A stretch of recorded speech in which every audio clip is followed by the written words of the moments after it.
The following is a live sports presentation of Glycod. GLICOD.com. Glycod's coverage of Interstate Battery's Southern Indiana high school football starts now. Presented by Jim Buckner Auto Group.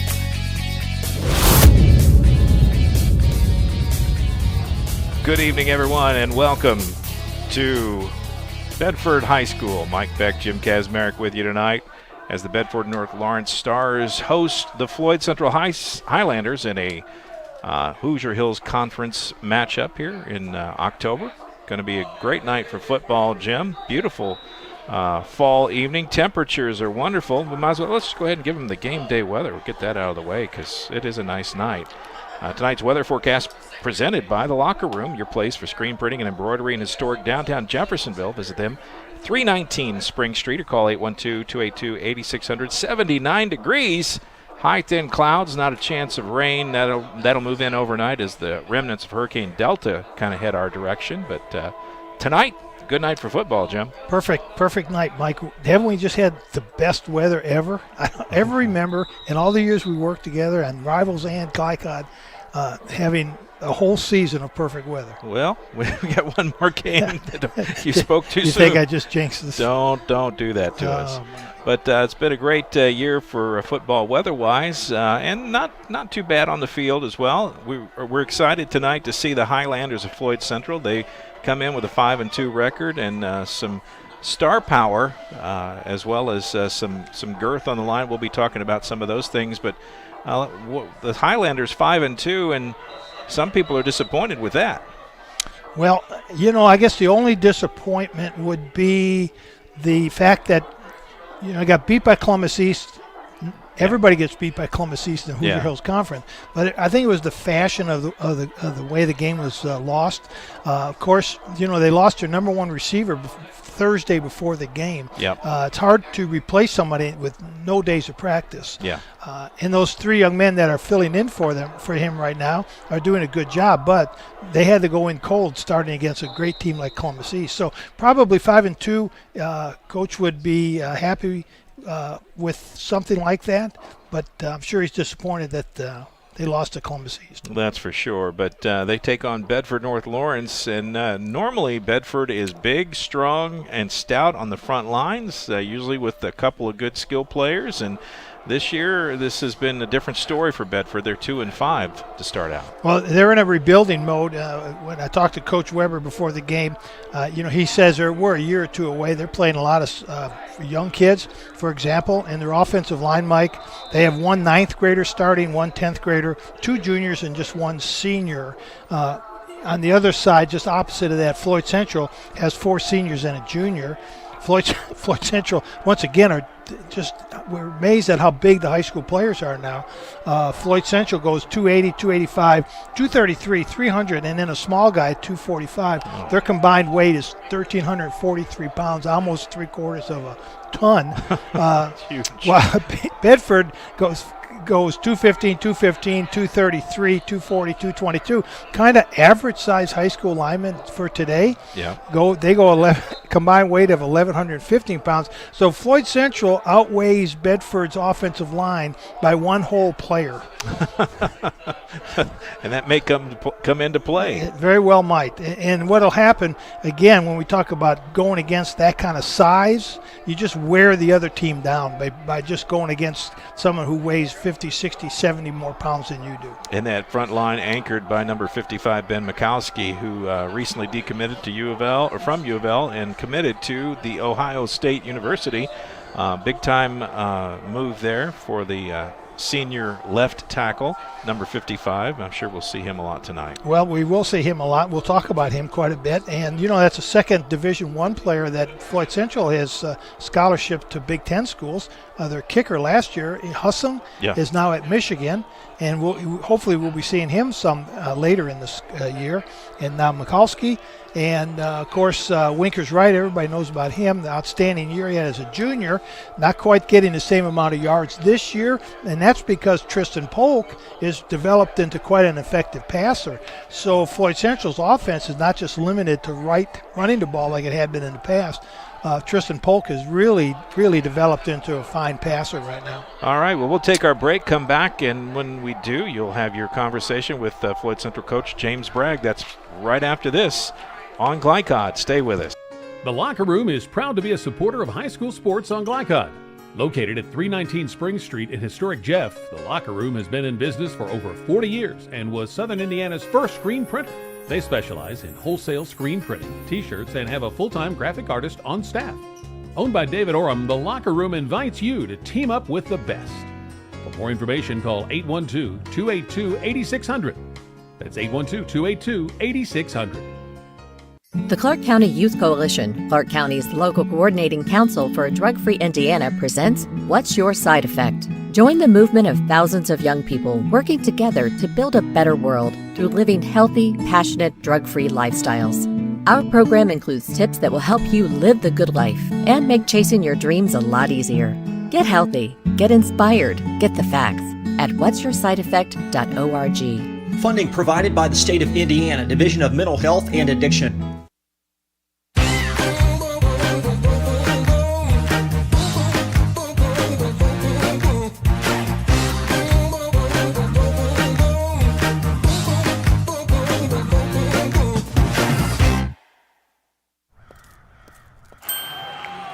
Hey, who are you? Oh, hey, Jeff, I'm a car thief. What? I'm here to steal your car because, well, that's my job. What? What? What? What? What? What? What? It happens. And if you got cut rate car insurance, paying for this could feel like getting robbed twice. So get Allstate. And be better protected from mayhem. Like me. Call Jeffersonville Allstate agent Packy Page today at 812-282-2970. Subject to terms, conditions, and coverage selected. This edition of Coach's Comments is brought to you by Allstate agent Packy Page, with offices in Floyd, Snobs, and Jeffersonville. To find out how Allstate can put you in good hands, or for a free quote, call Packy at 812-202-7271. This is head coach James Bragg, Floyd Central Highlanders. His third season at Floyd Central. It's currently 19-10 and 5-2 on this season. Coach, thanks for giving us a few minutes of your time. Coach, you lost a big part of your offense with Quinn O'Shea, and I hope I said his name properly, being out. How do you fill that void in your offense? Well, first off, thanks for having me on. With Quinn O'Shea going down, right before the East game, we turned to our younger guys, our younger receivers. And it's kind of been a committee now with him out. We've gotten Jake House has really stepped it up as a sophomore. Three-headed monster. They all do something a little different, whereas Caleb could do it all combined. And I would love to have Caleb back. And we should get him back in about 2-3 weeks. But what's awesome is the way that the other three have risen to the opportunity and played very well for us down the road. Well, think of all the great experience they're going to get for this too, right, Coach? Absolutely. Anytime you get a young kid on the field and get him positive experiences and get him playing time on Friday night, it makes you better in the future. So that's one thing we're talking about was, we graduate so many key players, but then when you bring back three young going to be veteran next year receivers, that helps our offense out a ton. Coach, 2 years ago, we saw kind of a debut of a couple of your players, Tristan Polk and Winkers Wright. I think may have debuted in this game a couple years ago. In fact, we always kid that we never thought we got his name correct, Winkers Wright, that is. Coach, in 2 years, how have you seen those two young men grow? Oh, they've grown tremendously, not just on the field, but in our community, in the classroom. But, size-wise, they're big, but their leadership is huge, Tristan Polk, we rally around him on offense, and he's getting now defensive snaps, and then you got Winkers Wright. Everybody's like, oh, Winkers is having a bad year. No, Winkers Wright's doing what he needs to do. I mean, he's averaging 140 yards a game, right. And we're throwing for almost 200 a game. So I don't know if that's a down year or not. We just don't have to utilize him, or he doesn't have to carry the team as much like he did last year. We're more well-rounded. We're more 50-50 pass and run than what we've been in the past. And with that moving forward and the way we're playing right now, I'm really excited about that moving forward into the sectionals and down the road. Coach, one last question. You drew Jeff in the sectional. I've never had to play a team 3 times in 1 year. Yeah. Is that a concern? No, it is, and we'll prepare for them down the road. We still got 2 games with course, Bedford and I, and next week with Seymour. But me and Coach Parker are really good friends, and it's funny because we joked at the beginning of the year when we set up the double schedule, was like, hey, this is a possibility. Are you comfortable with it? And we both agreed to it. So, and it happened now, and so it's like a big running joke now. And then the unfortunate construction deal with their field and stuff. Not only are we playing him 3 times, but he's coming to our house 3 times. Right. And I don't know if that's ever been done before. That might be a record, or maybe we'll be in a trivia question down the road. But you know what else is cool is that the paper joked today about Jeffersonville being the home away from home for them. And it's true. I mean, their kids have played more games at our field than at their own home field. I mean, and I think we've had 5 home games, and they played 3 of them there. So, I mean, it should be a good matchup, you know, and we're excited about it. And, you know, we're just happy that we're playing Week 10, you know, with all the thing going on. That's right. Well, and you're right, Coach, because 10 weeks ago you probably didn't even think you're going to have a football season. So maybe next year you can do Jeff a favor and play 3 times at their place. I doubt it. Coach, thanks for your time. Good luck tonight. Well, thank you very much. Thank you, Coach. I appreciate it. Let's be honest. You don't see Grandma nearly enough. Which means the dead car battery you've spent the morning dealing with has robbed her of precious grandkid time. It's unfortunate, sure, but it's not like she's going to write you out of her will or anything. Right? When you need to be there, you need an Interstate. The car battery auto techs prefer.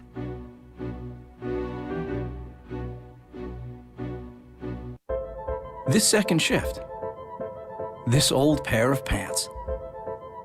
This staycation. This brown bag lunch. At American Family Insurance, we understand what it takes to make your new kitchen, that new car, or your new house a reality. It's the same as it takes to protect it. To protect your new life, your future, your dreams. Yes, I'm a dreamer. Nobody wants to be told that they have cancer. When you find out that you have cancer, you want to make sure and try to get it treated as quickly as possible. That's what Priority Radiology did for me. The time they saved me from fretting about it is something I can't repay. They got me my results within 3 hours. It's unheard of to get that kind of results that quick. I can't hardly tell you how important that was for my mental state. It really helped me get through that day. A proud supporter of the Providence Pioneers and Southern Indiana High School athletics, Mack Construction is a second-generation company that provides quality workmanship in heavy civil construction, asphalt, and streetscape while maintaining focus on worksite safety and productivity. Put Mack Construction's nearly 40 years of award-winning service to work for your project. For more information, visit mackconstruction.com. Mack Construction. Experience. Reputation. Solutions. You're watching Southern Indiana High School football from Glycod.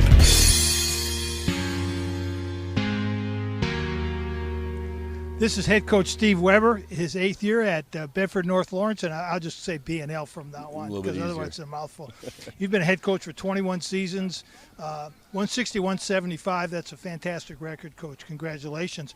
Coach, I have to ask you, how has coaching changed in the 21 years you've been a head coach? Oh, gosh. Quick question. Huh? Quick question. Yeah, I don't know if it's changed a whole lot. I think maybe in the way that as head coaches you can address your players. You know, back then maybe a head slap or a cage grab was okay. Nowadays you don't dare do that. But no, I think the kids are pretty much the same. In coaching, I think it's the same. It's X's and O's and getting the guys to believe in what you're doing. There you go. A lot of belief. Thing I remember with big difference was when you told the players to do something, they just did it, and later on it was, why am I doing it? And I didn't mind that. I could explain that too. Coach, we talked about Floyd Central's got a real aggressive defense, a good defense, aggressive defense. How can you use that aggressiveness to your advantage tonight? Well, you know, option-wise, when we talk about that, when a team's hard to block, they're easy to read. That's kind of what you think. If they're hard to read, they're easy to block. So the harder they come at us, in theory, we like to believe it makes our jobs a little bit easier reading them. We'll see if that happens or not on the field, though. Okay, last question, Coach. Tell us about a few of the players we're going to highlight tonight, because this is the first time we're going to get a chance to watch you play. Okay. Well, we have Bry Lewis is our quarterback, and he's a junior and doing a first time for us there at that position, doing well.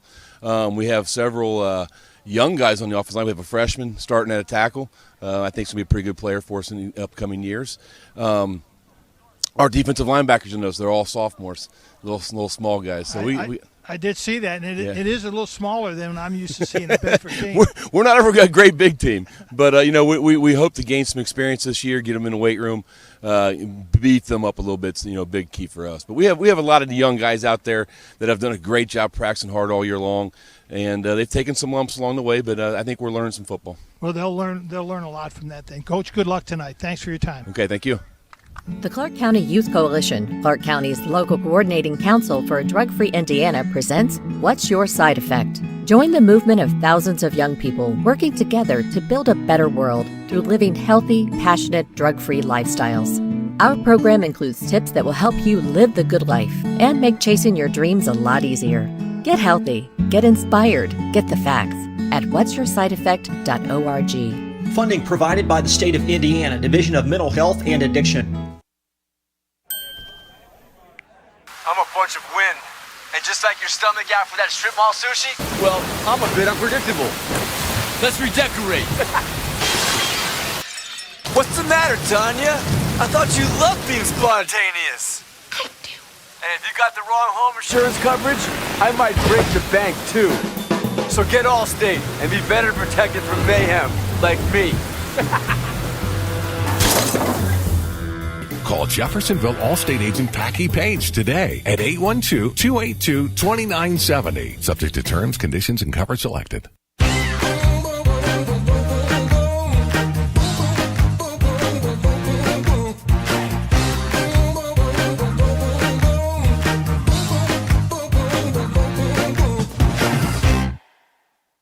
The second game of the season, I popped my shoulder out of socket.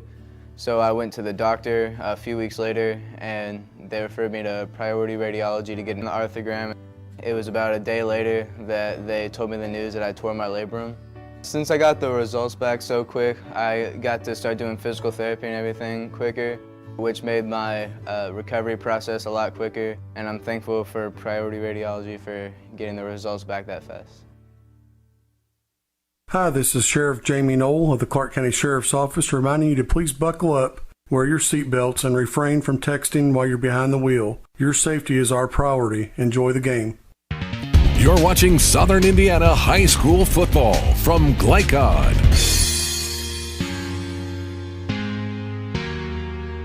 He played. And welcome back, Mike Beck, Jim Kazmarek. Glad to be with you this evening, and we are at Bedford, Indiana. Bedford High School as the Bedford North Lawrence Stars get ready to host the Floyd Central Highlanders. And time now to talk about keys to the game. Tonight's keys to the game brought to you by Mack Construction in New Albany. Mack Construction provides safe, productive, quality workmanship in civil construction and excavation. Visit mackconstruction.com.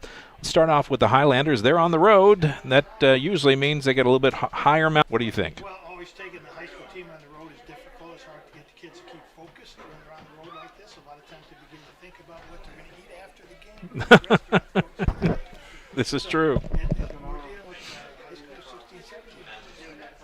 to keep your mind focused on what the program is. Floyd Central needs to continue to do what they've done to be 5-2. And I don't think they need to put anything special in for this game. Just do what you've always done and do it just as well as you've done as you did. Get Winters right, his average or more. His average, get him to his average as quickly as possible. And with that big strong offensive line against Bedford's smaller defensive line, I don't suspect that'll be a problem. Get Bedford 3 and out, keep them going 3 and out. No turnovers, no penalties.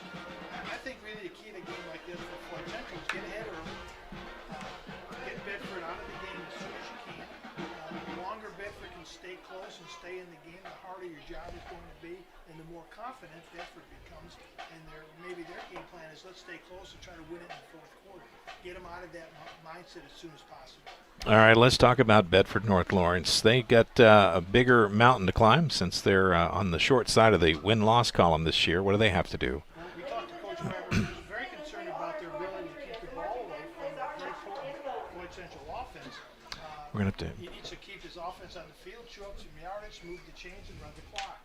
The shorter he can make the game, the better chance he has to win. We're going to head and go spin out as they do the national anthem. We'll be back right after this on Glycod. Stay with us, folks.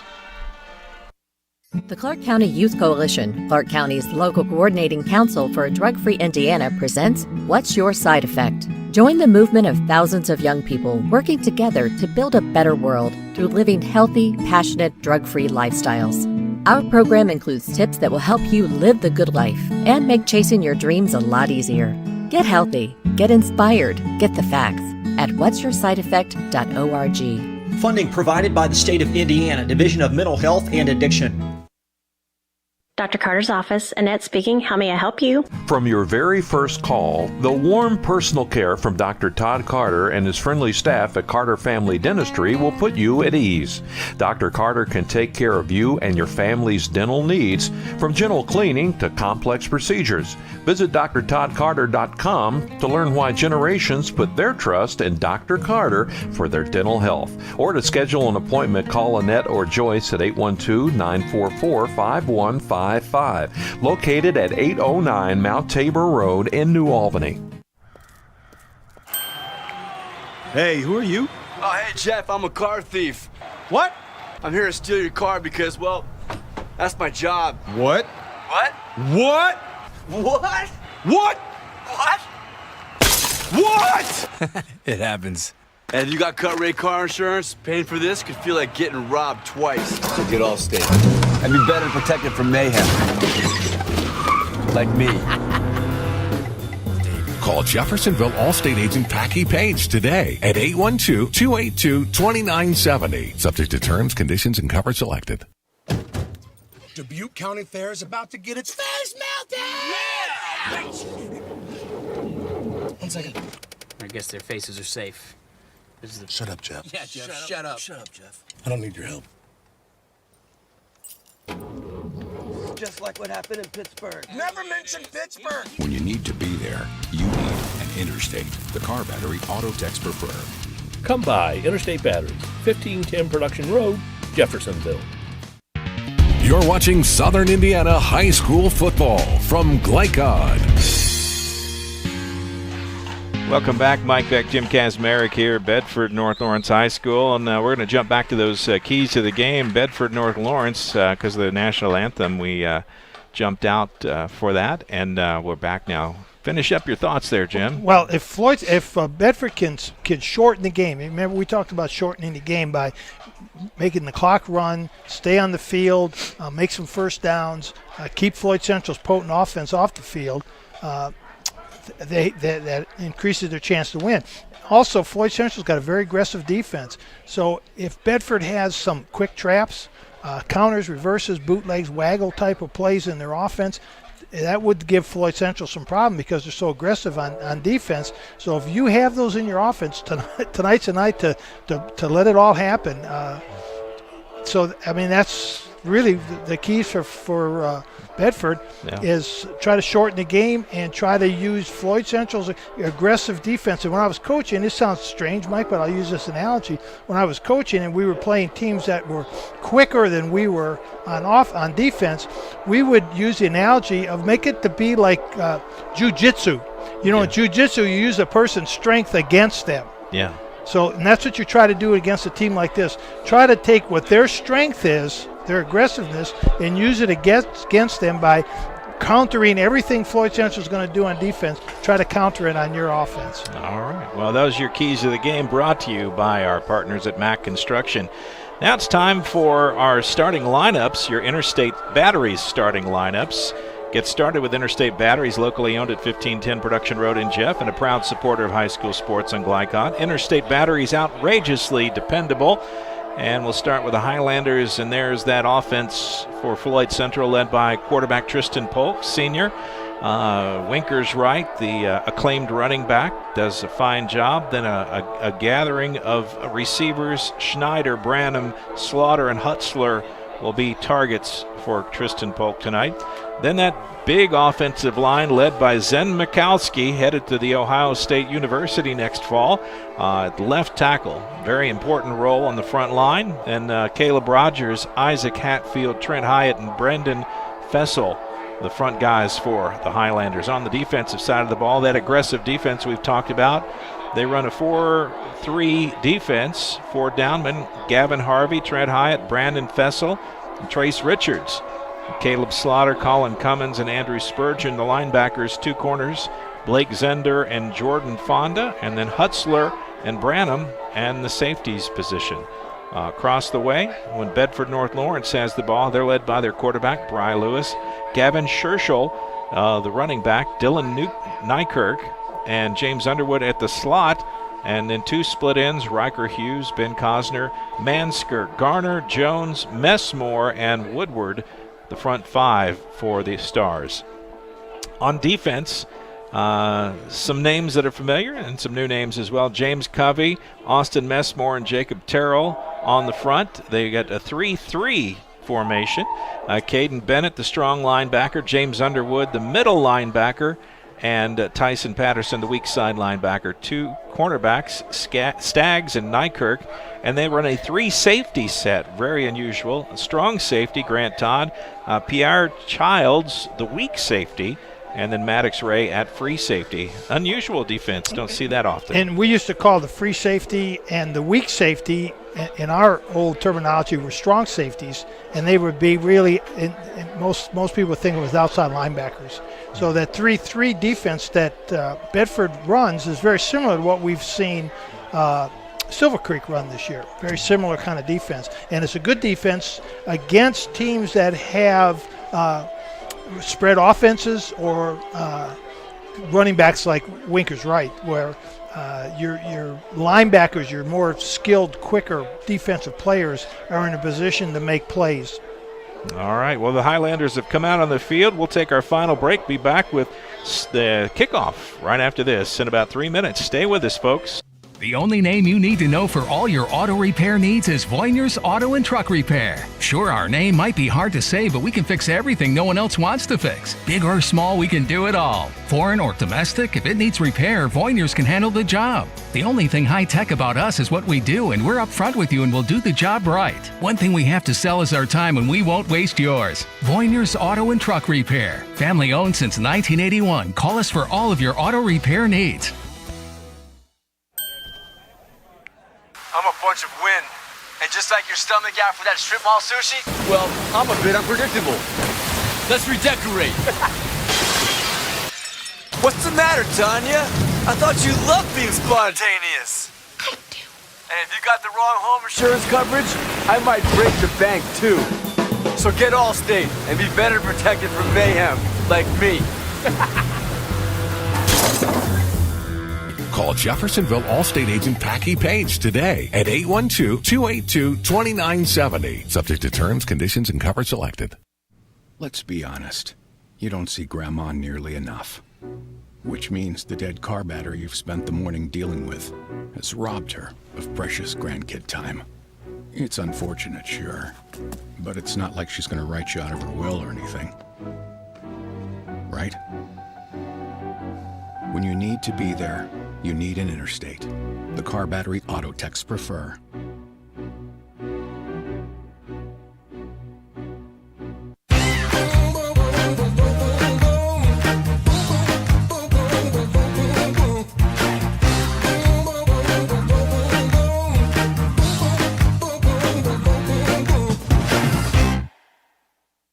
From Glycod, it's Interstate Batteries Southern Indiana High School Football.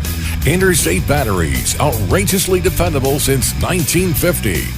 Tonight's game is presented by Jim Butner Auto Group in Clarksville, striving to keep you driving. By the Clark County Youth Coalition. Get inspired, get the facts. Visit what'syoursideeffect.org. By Allstate agent Packy Page. He puts you in good hands.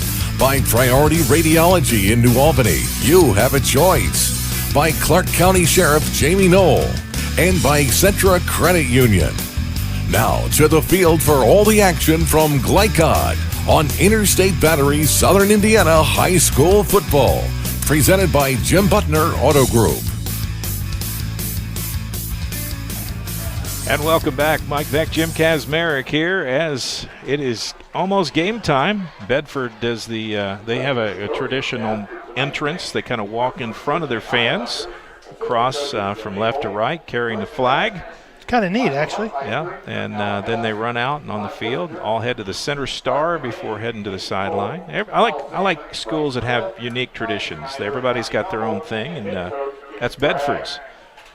Captains go out to midfield for the pregame coin toss. Luke Allender and Austin Messmore for Bedford. Tristan Polk and Winkers Wright for the Highlanders.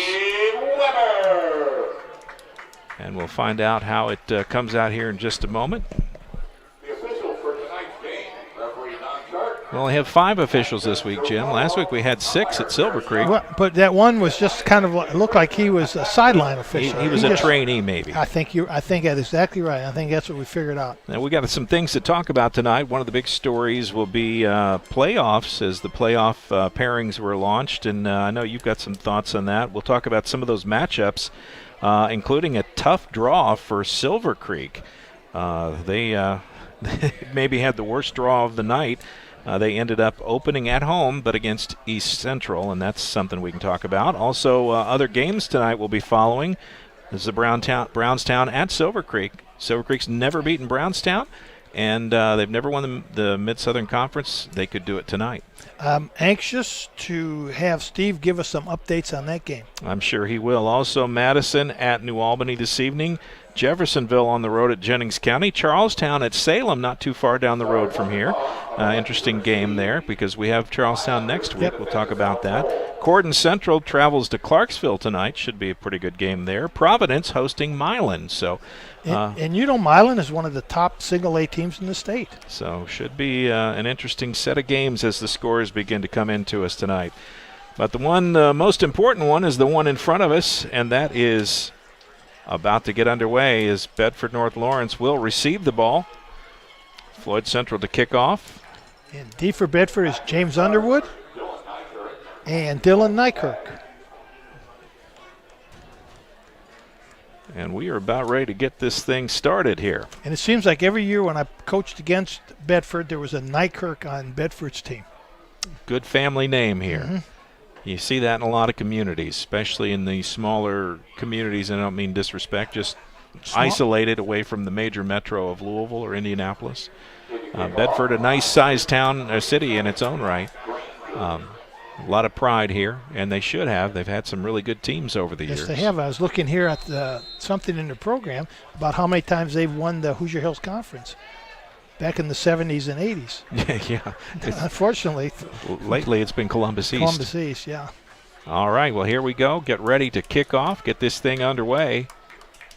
And kicking, is that Max Granger? Puts it up. Taken by Underwood. Brings it out across the 20 to the 25 and about the 26 where it'll be 1st and 10 Bedford North Lawrence, and we'll get to see Bry Lewis, their quarterback. Well, this should be an indication of how Bedford is thinking of attacking this Floyd Central defense. This first series should be interesting and telling, I would say that. Lewis back into shotgun, more of a pistol set. Single tailback. Is that number 7, if I read that correct? Looks like Zane Anderson. Zane Anderson's what I saw. And it took the handoff. Went forward for a couple. Pickup of about, I'll say give him 1. It'll be 2nd down and 9.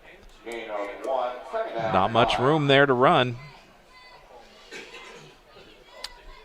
You know, last week, and we can just, while they huddle and call the play, last week, remember, Silver Creek ran into some problems with the center quarterback exchange. Yeah, that's correct. And we'll discuss that in just a second. I pondered that this week. Anderson, the tailback. Man in motion is Leach.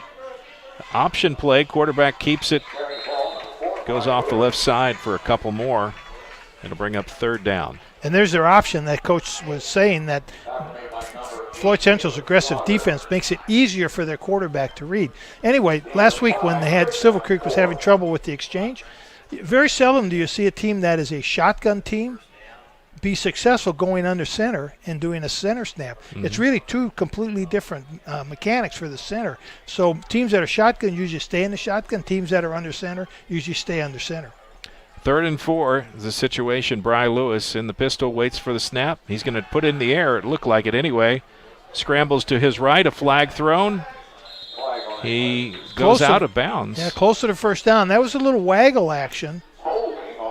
And this one's going to come back as the holding on the Stars will negate that play. And that's what they didn't need to happen. Yep. And that's going to be a temptation on the offensive side when you give up weight and size. Yes.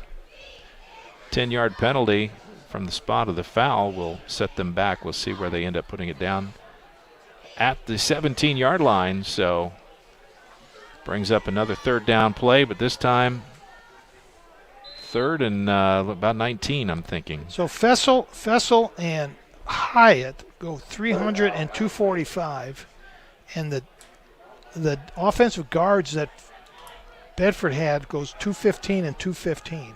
It's quite a mismatch. 3rd and 19. Passing situation. Fry drops back, looks to his left. He has nowhere to go, and he's immediately corralled and brought down by Trace Richards. Not only is Floyd Central big, but they're relatively athletic, and you saw that left defensive end that time. Just got around that offensive tackle for Bedford very quickly. His first step, he was past the tackle. Count that as a sack for Richards, a loss of 3. It's 4th and 22, and the punt team out on the field. Sam Cosner to kick. Oh, nice punt. Not bad at all. Very good punt. A little confusion. Take it at the 46-yard line. Colin Cummings. Cummings gets about 5 on the return. That's all. Nice coverage by the Stars. But it'll be 1st and 10 on a short field at the 41-yard line for Floyd Central. And you see that's that confusion right there on who's going to catch that punt is the reason that I never had 2 people deep. There's never any confusion. If there's one guy deep, he's the only one that catch it. Yeah, it's all you. They spot the ball at the 40-yard line, so that's where they'll start, 1st and 10. And our first look at the Floyd Central offense, led by quarterback Tristan Polk. Pistol. Trips left, spread right. And a straight handoff to Winkers right, leaps over the pile and dives forward, picks up 10. It's going to be 1st down, 10 yards on the carry. Nice looking run by Wright. Speed, agility, he's got the full package. He does. He's a fine running back. 1st and 10, ball at the 30-yard line. Highlanders, same formation or similar formation, trips to the far side. Yeah, spread right and single receiver left and quick screen. Polk has a receiver, but not much yardage on that. Good coverage by the defense. Branham nowhere to go. So it'll be 2nd and long. Yeah, Bedford did a good job of rallying the defense around the ball carrier there. Yeah, no gain. Yeah, about half a yard. That's a generous spot, if you ask me. But he's 2nd down and 9+. And when you run a quick screen, you say that fast 3 times. Screen. You run a quick screen to the single receiver. Your offensive linemen have to get out there quick to make that block. Didn't quite make it that time. Polk brings the offense up to the line. 2nd down play. Right, the sole setback. And the right gets the handoff. Ooh. Quick hit up the middle. And he got tripped up, or he was he saw the end zone. That was a big hole there, and a good block by Brandon Fessel. Picked up about 11 on the carry inside the 30-yard line, or 20-yard line rather. 1st and 10, Floyd Central. And this drive still moving.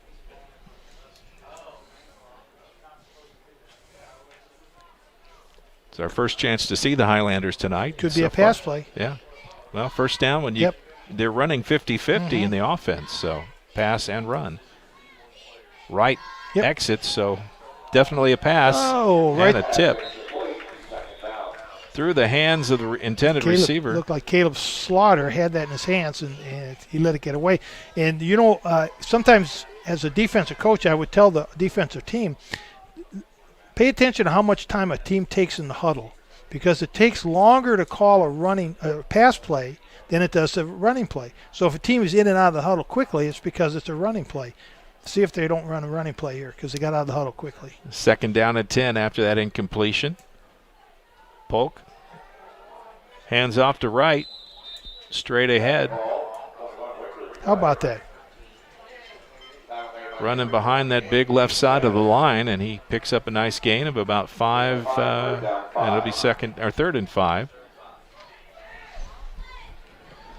A lot of time. Here we go. Play coming in from the sideline is running a little late.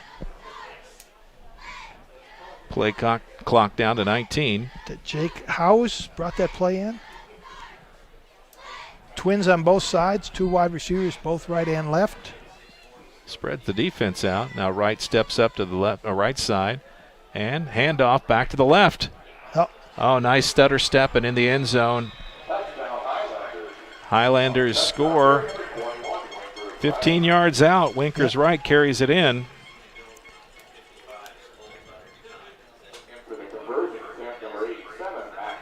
And Winkers Wright puts the Highlanders on the board to start the scoring tonight. Yeah, ran that over Zen, and I would run a lot of plays over Zen. Max Granger in to attempt the extra point. Snapping the holder there. And the kick is good as well. 7-0. He kicked that out of the stadium. He hit the B&L behind the goalpost. All right, first drive. We've seen a drive by each team now. Floyd Central scores. Bedford did not. They had a holding penalty that really hurt them on their first series. Anything revealed after one touch for both teams? Well, you know, they're going to do what they're going to do to get right his yardage because that's their game plan. Polk is going to probably throw a little bit more. I'm waiting to see him throw downfield. I want to see it too because I do remember 2 years ago when he was a sophomore, we all predicted he was going to be a really good player. Mm-hmm. Granger to kick off for Floyd Central. Highlanders will start in a tight formation, then we'll spread out. I thought Bedford might try to take the Floyd Central running attack away. Not that Polk couldn't beat them passing, but at least take one thing away from Floyd Central. Kick taken by Underwood. Left side. Nice run. Nice return. Blitz the defenders. And all the way out to the 45-yard line where it'll be first down. That was a strange kickoff that Floyd Central had. All the players were clustered right around the kicker. I don't know if you noticed that or not. Yeah, I did. And don't know the purpose of that. I guess to try to disguise their lanes or something? Maybe it was disguise an onside kick. Could be. I don't think they need an onside kick against Bedford, but they might need to practice an onside kick. Ball at the 44. That's where they'll start 1st and 10. Bedford. Bry Lewis back in the shotgun. Trips right. Looks to his left. Gives a little hitch. And go. And the connection. They said he was Floyd Central player was just insistent that he was out of bounds. Blake Zender on the coverage. But they said it was a completion. And a first down for the Stars. And I didn't see who it was. Was it Rikers Hughes? Hughes, yes. Riker Hughes. Riker Hughes on the catch, number 18. And the ball inside the 30 to the 28. 1st and 10, Bedford. Quarterback made a nice ball fake and really put some nice air on the ball. Scherschel on the carry. He goes to the right side and gets some positive yards. Bedford North Lawrence, I guess they didn't read the tea leaves. Yep. They're told they're not supposed to win this game. I don't think they understand that. And Rikers Hughes, who never made that nice catch, just made a nice block, too. Picked up 6 on the carry. It'll be 2nd and 4. Play comes in from the sideline. Bry Lewis runs over and talks to his coach. Now he brings them up. Bedford being a little more deliberate, using more play clock, as you predicted. Try to slow this game down, at least on the offense. Quarterback option. He keeps it across the 20. And it's going to bring up 3rd and short, I believe. I almost call that like a quarterback isolation play because he fakes it to the running back, but then just follows right behind the running back. So the running back ends up literally being a blocker for him. 3rd and 2 is what we'll call it here. He picked up a couple. Need to get to the 18-yard line for the first down. Definitely 2-down territory here, I would suspect. Yes. Oh, yes. Lewis gets the snap. He's going to put it in the air. Forced to run upfield, and he got the first down and a few more yards. And delivered a blow. He did, and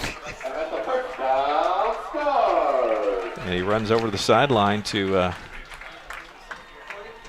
are you hearing or not hearing? No, I'm hearing. Okay. I just can't see. Oh, you can't see? Yeah, we have an obstruction wall right here, and I'm going to get up and move so I can see what's going on. 1st and 10. Ball at the 13-yard line. And Bedford North Lawrence knocking on the door. Floyd Central's defensive lineman just got out of their rush lanes. Quarterback keeps it himself and fools just about everyone. A late flag comes in. It's going to be holding on Bedford, unfortunately. It looks like it to me. It's 2 big mistakes they made. We'll see what the call is, but I suspect you're correct.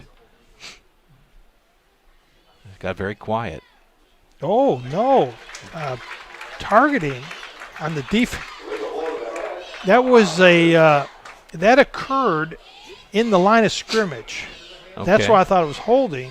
I don't think I've ever seen the targeting call on a lineman. On a lineman at the line of scrimmage. And from the end of the play to half the distance to the goal line means it's 1st and goal, ball at the 3-yard line. Let's see how tough Floyd Central is. This all of a sudden, this is a wake-up call for the Highlanders. A little bit of adversity here from Floyd Central. We'll see what Bedford can do with it. 1st and goal from the 3. Fry's going to score, and rather easily, if I may add. Yes, and what Coach Weber talked about before the game, Mike, is exactly what we're seeing. The Floyd Central aggressive defense is tackling the running back fake and leaving the quarterback open. The quarterback is doing a really nice job of reading that and just pulling the ball out and taking it himself. Sam Cosner in for the extra point. Waiting for the snap. That's good. Hold is there. And he pushes it through. And we got us a tie ball game. How about that? Way to go. This makes it an interesting game. So, let's see what the clock says, 4:32 on the clock. And Bedford comes down the field after the touchdown from the Highlanders and says, hey, we can do that too. And they tied the ball game at 7 here in the first quarter. Good-looking game so far. Well, apparently Bedford has not read the newspaper. He didn't. Apparently they didn't believe their press clippings. That's okay. That's why we come and watch the games and call them, because they actually play them on the field, not up here in the booth. You know, we saw that last week at the Silver Creek game against North Harrison. Yeah. On paper, Silver Creek should have dominated the game, but North Harrison, of course, didn't read that paper and took Silver Creek, who was a really good team, all the way down to the middle of the fourth quarter. That's right, yeah. Good ball game last week. Winkers right, deep for the Highlanders. Do you think they'll kick to him? No.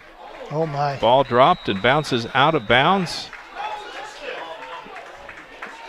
What is the flag for? I have no idea, but it shouldn't be a flag because the player looks like he touched the ball on the field and then went out of bounds. Yeah, the Floyd Central player hit that ball, and that was Colin Cummins. Although, from our vantage point up here, Mike, it could have been that he actually touched it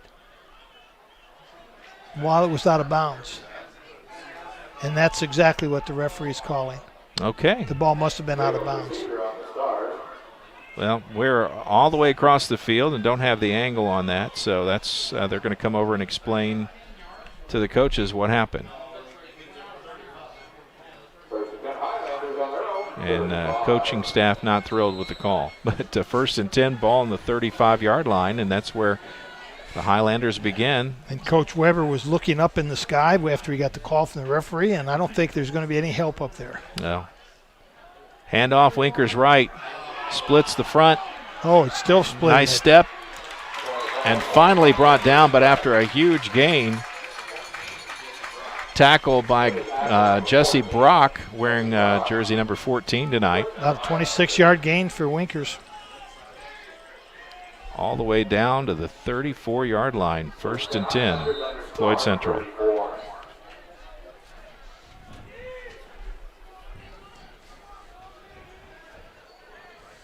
And Floyd Central answers in a hurry. Winkers right again. Working off those blocks, and now he bounces it to the outside, and they're not catching him this time. 2 carries. 65 yards, touchdown. 34-yard carry by Winkers right, and that pushes the score back to 13-7 that fast. Wow. That real fast. Took about 30 seconds off the clock. And again, I'd like to see Bedford can't man-to-man stop Floyd Central's offense. But they could say, okay, we're going to stop the running game. We're going to put 6 in the box. We're going to put 8 in the box. We're going to make you throw passes. Yeah. And like we talked about before, it's very seldom that a high school team is good enough to stop everything a team does. So you pick one or the other and say, we're going to try to stop their running game and make them pass, or we're going to stop the right side passing game and make them throw to the left. But we can't stop it all. Well, Winkers right, just on that series alone, picked up 65 yards on the ground. Right. So he's probably close to over 100 right now. And we're at the 3:57 mark of the first quarter. 14-7 your score, Highlanders. Quick response to that Bedford North Lawrence drive. That's how you take the wind out of the sails of your opponent. Right. And it's frustrating for Bedford because they had a nice drive, play after play, a nice drive, 8, 9, 10 plays they score, and they're back in the game at 7-7, and 2 plays later, it's 14-7, you're behind. It was good blocking on that play, but Wright also broke through tackles, and that strength is something that maybe people don't realize he's as strong as he is. And he has that ability, I call it a dead leg, where you seem to have tackled that leg, but it's not there. When you go to tackle it, it's just dead. It's not there. And great runners have that ability. Notice their kickoff team has spread out this time for Floyd Central. That last one didn't work so good. Granger to put it up. They were offside, but very seldom do you see teams. Low bouncing kick. Oh, there's a tackle, yeah. And a flag. And that's coming back because although it was a really good tackle on the part of Bedford's blocker, you can't tackle. Yeah, that's true. But it was really a good tackle. Nykirk carries it all the way out to the 36-yard line, but the block in the illegal block holding took place around the 30, so 10 yards from there. There are 2 flags, holding against Bedford. And holding against Bedford. Actually, the holding penalty occurred around the 20-yard line. Okay. It's I'm not just a little confused, but hey, it happens. Yes. So they marked it off from the 30 was where the player was downed. 1st and 10, ball's at the 20. That's all I know. So let's see what Bedford does this time. Just keep with that same game plan, let the quarterback read the option. Lewis drops straight back, going to throw the screen. Zane Anderson with the reception. And a few yards, but maybe a few more because I think this is a face mask. Yes, I believe you're right. And that's another good way to take away the aggressiveness of a defense is by a screen pass. Yep. You got screen passes and the little shovel passes. 15-yard variety appears to be. So that'll be a first down. It's 2 mistakes Floyd Central's defense has made. Brings the ball all the way out to the 37-yard line. 1st and 10 Bedford, and they're getting help by Floyd Central's defense making some mistakes tonight. They are. First and 10. Lewis with Zane Anderson in the backfield with him. Throws it out. Oh, nice catch, but great defense as well. Even better tackle by Jordan Fonda. I was watching Jordan. He's playing a hard corner. He did exactly what you've been coached to do. He took his drop, read the play, came up. I mean, that's perfect. I mean, you couldn't coach that any better. Floyd Central's defensive secondary coach should be commended for that. That young man is coached up. Picked up about 1.5 yards. It'll be second down and we'll say 9. Lewis waits, puts a man in motion, and this play's dead before it began. Procedure against Bedford. 5-yard penalty. Makes it second down and about 13 or 14. Come up to Bedford. It seems like you get a lot of penalties. Why? I wonder what it is. It something going on up here that we don't know about? A lot of penalties. We've been careful not to mention that too much tonight. Yeah, but a couple years ago was a very penalty-filled ball game. Yeah, every play had a penalty. Second and 14. Okay, boys, let's clean it up. No more penalties. Lewis. Here's a little waggle play. Nice. Makes the first man miss, but not the next 3. Just run out of room. And good defensive swarming that time by the Highlanders. He picks up about 1 yard. We used to actually call that a dash. And the dash pass play was a designated scramble. The quarterback would set up either half a sprint or a drop back pass, and then he would do a calculated scramble. And we called it a dash. And again, that's another good thing to do against an aggressive defensive front. 3rd and 13. And most likely a passing situation here. Lewis, one man in the backfield, fakes the handoff, but forced up and just nowhere to go. Loose ball, but they say it was down. And it'll bring up 4th down, and the punt team comes out for Bedford. You know, I never really liked play-action pass when it's 4th and 3rd and 15. Takes a lot of time. It takes time, and it gets the quarterback's eyes away from being downfield. It's just, you know, if you're going to pass. If you're going to run. Play-action pass on 3rd and long yardage normally doesn't work. No rush. Ooh, nice punt. That's Beautiful the best punt we've seen this year. Cummins gets it.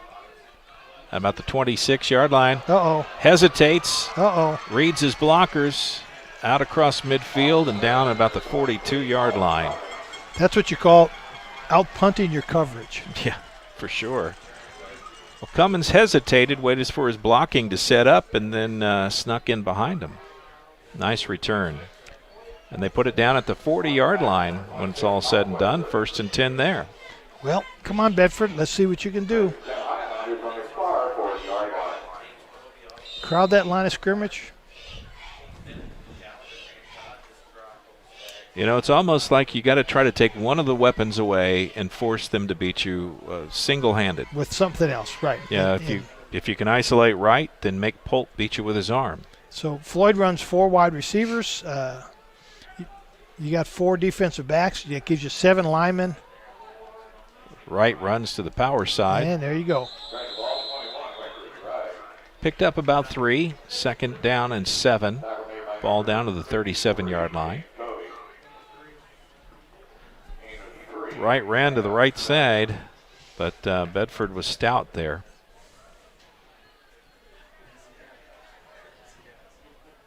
Coach Weber, he's been doing this for a lot of years. 21 years. He knows what he's doing, and he's been very successful doing it. So, Polk. Uh-oh. Had a receiver wide open, but Polk had more arm. And and he made a nice little ball fake, shoulder fake, and the safety bit on it. Receiver ran right past him, was 10 yards in the clear, and just overthrew him. Eli Branham, the intended target, but he was overthrown by 7 to 10 yards. That's one of those passes that if Quinnipiac is in there, you might get it because they had that timing down. Right. Great pitch and catch combo. but he's out with a broken collarbone. They hope to have him back here in about 2-3 weeks. So. From back for the sectional, he said. 3rd down and 7. Polk again. Hand off to Wright. Wright's going to sprint to the left. And he'll get the first down inside the 20 to the 19. Yeah, we'll bring that one back. But a flag didn't. Oh, I have a column right here in front of me. I didn't see the flag. Yeah, Sorry about that. It's going to be holding on Floyd Central. I believe they caught Eli Branham. I saw Wright go, and then I lost everything for a second, and then he appeared on the other side, still running. 10-yard penalty. That hold to bring it back. Spot of the foul puts the ball down at the 39-yard line, 3rd and 9. After it's all said and done. 3rd down, 9. Well. And that's probably going to end the first quarter as the clock runs out with just a few seconds to go here. Highlanders bring it up, but it's going to buzz before they get the snap off. And that's the end of the first quarter. With the score, Floyd Central 14, Bedford 7. We'll take a break and be back with our second quarter action right after this on Glycod. Dubuque County Fair is about to get its face melted! Yeah! 1 second. I guess their faces are safe. Shut up, Jeff. Yeah, Jeff, shut up. Shut up, Jeff. I don't need your help. Just like what happened in Pittsburgh. Never mention Pittsburgh! When you need to be there, you need an Interstate, the car battery auto techs prefer. Come by Interstate Batteries, 1510 Production Road, Jeffersonville. The Clark County Youth Coalition, Clark County's local coordinating council for a drug-free Indiana, presents What's Your Side Effect? Join the movement of thousands of young people working together to build a better world through living healthy, passionate, drug-free lifestyles. Our program includes tips that will help you live the good life and make chasing your dreams a lot easier. Get healthy, get inspired, get the facts at what'syoursideeffect.org. Funding provided by the State of Indiana, Division of Mental Health and Addiction. You're watching Southern Indiana High School football from Glycod. And welcome back here, Mike Beck, Jim Kazmarek, and quick break there. We'll give you our scoreboard update here in just a moment as we got some scores. They start to trickle into us. Floyd's back in their spread. Trips on one side, spread on the other. Winker's right is a single back. Freezes them with his shoulders. And Colton Cummings. And that one is not overthrown. Beautiful pass. That was a beautiful pass. He put that on a rope. And he's got that little shoulder dip. He's got that little fake, and the safety bit on it again. And he threw that on a rope. There was no doubt about that one.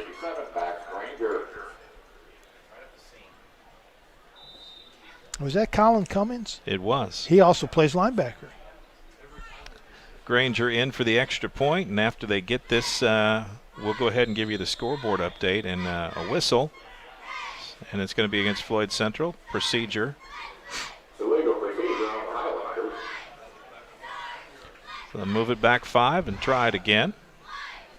Drives the coach crazy. Yes, it does, and I'm surprised at this point in the season that you're getting those kind of procedure calls and holding calls and things like that. You expect that early in the year, not in week 8.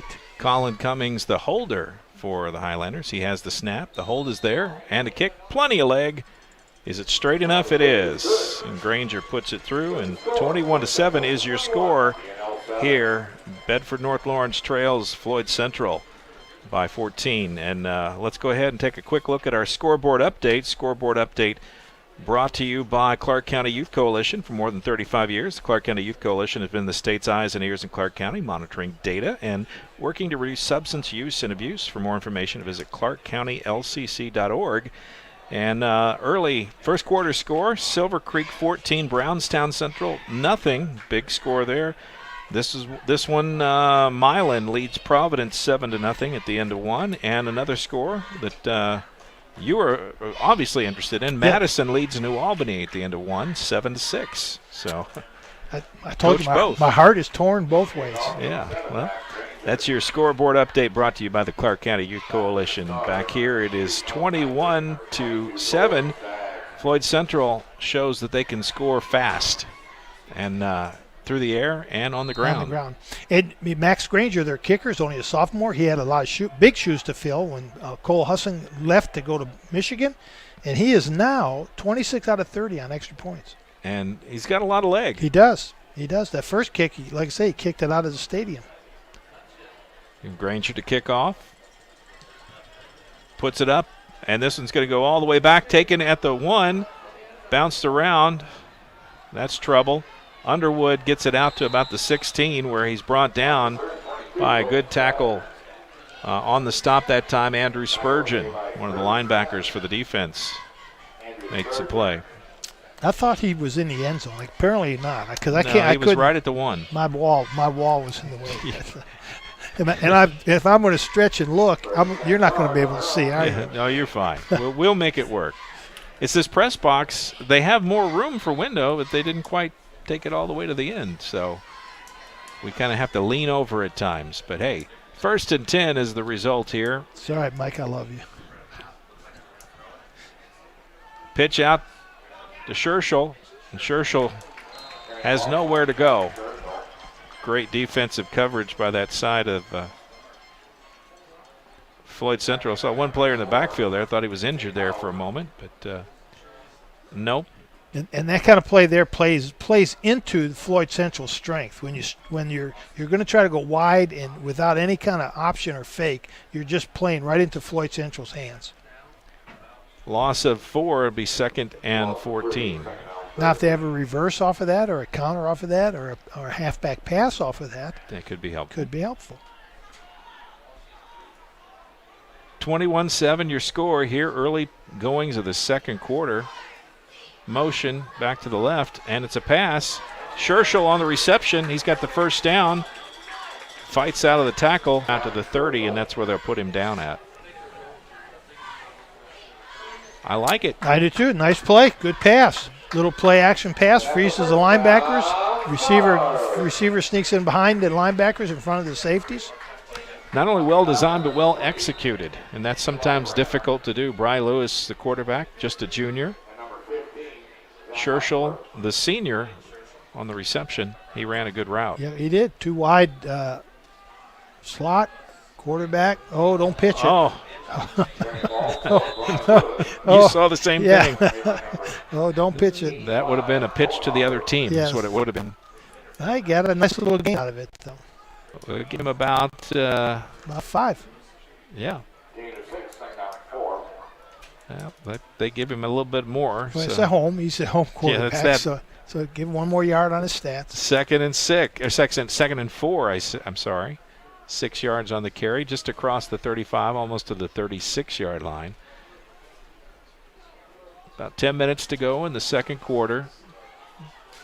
And before tonight, he had over 700 yards rushing from the quarterback spot. I see why. Oh, straight ahead. Straight ahead, just plow straight ahead. Zane Anderson gets the carry, and he picks up the first down. He got about 6 on that. 1st and 10, ball at the 42-yard line. Bedford, I like their pluckiness. Yeah, I do too. Plucky is a good way to put it. They're not. There's no quit in them. And if I was Floyd Central's defensive line coach right now, I'd be a little upset. They're getting handled by a much smaller Bedford offensive line. Well, perhaps all these players took a jiu-jitsu class this week. There you go. See, that's what we talked about. Use their strength against them. Lewis drops back, shows pass, throws the pass to a receiver who had already fallen. And Grant Todd was the target, but he was not going to catch anything. And it's got roughing the passer. Oh, my. Yeah, that was another Spencer, number 44, Spencer Ditto, I believe it's. Ditto. And he is now out. That was a very egregious penalty because it was so obvious, and the quarterback had already thrown the ball. Actually, the quarterback was falling down because he slipped. And it was very easy for the Floyd Central player to pull up when he should have. 15-yard penalty. That's going to be a 1st and 10. Moves the ball across midfield all the way down to the 43-yard line. And Bedford. Floyd Central's helping Bedford quite a bit. Sure are. Taking advantage of these Floyd Central penalties and trying to stay within arm's length. 1st and 10. Lewis. Quick throw out to the left side. Has a receiver. And finally taken out of bounds inside the 40-yard line. Riker Hughes, the reception. We'll give him about 5. It'll be 2nd and 5. Nice quick play. Gets some yards. Yep. Moves the ball up the field. Keep the chains moving. Only thing about that they wouldn't like is he went out of bounds to stop the clock. Keep the clock running. 2nd down and 5. But we'll take 5 yards if it means stopping the clock. Lewis, handoff straight ahead. Look at that run. Nice job, Zane Anderson. I mean, that's determination. There is no way he wasn't stopped at the line of scrimmage. And he ended up with about an 8-yard gain. Anderson, a junior, 5'8", 175 pounds, and a lot of quick there. A lot of determination there, Mike. Down to the 30, it'll be 1st and 10. And again, that undersized Bedford offensive line is really holding up well right now. They trail by 2 scores on the scoreboard, but you don't see that in their play on the field, that's for sure. Lewis in the pistol. Fakes the handoff. Lewis, nice call. And they can't bring him down. Inside the 20. What a run. Another 1st down for Bedford North Lawrence. And they bit on the running back, the defensive end who should have had the quarterback. Bit on the running back fake and left the quarterback wide open. When you're playing against that kind of option, you have to be disciplined, and everybody's got an assigned man. Defensive tackles, inside linebackers have the fullback. Defensive ends and outside linebackers have the quarterback. Cornerback, this hard corner, has got the pitch man. 1st and 10, ball at the 17-yard line. And Lewis with Anderson behind him. Little delay counter. That was one of the plays I was hoping that see from them, and it wasn't successful, Mike, but it might be successful because it might slow down the defense just a little bit. Nykirk on the carry, lost a couple, back to the 19-yard line. 2nd and 12, but you're right, sometimes even in a loss like that, it gives the defense something to think about now. That's right, that's right. So now they got to defend both plays. So what could be a loss could be a win. Lewis, 2nd and 12. Uh-oh. Bedford moved. And we've had a lot of penalties in this game. We've seen more already tonight than I think we've seen last week total. Well, maybe in the last 2 weeks total, actually. Yeah, back to the 22.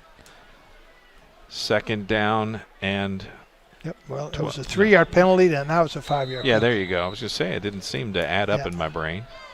So it should be 2nd and 17. 17, yes, excuse me.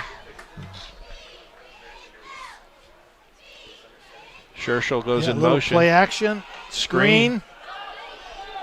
Good covered by the defense, and Anderson nowhere to go. And we have another flag. Ineligible downfield. Jordan Fonda on the stop for Floyd Central. Do you take the down or do you take the penalty here? Take the penalty. Push him away from the. You want to push him away from the line. And you know, you don't.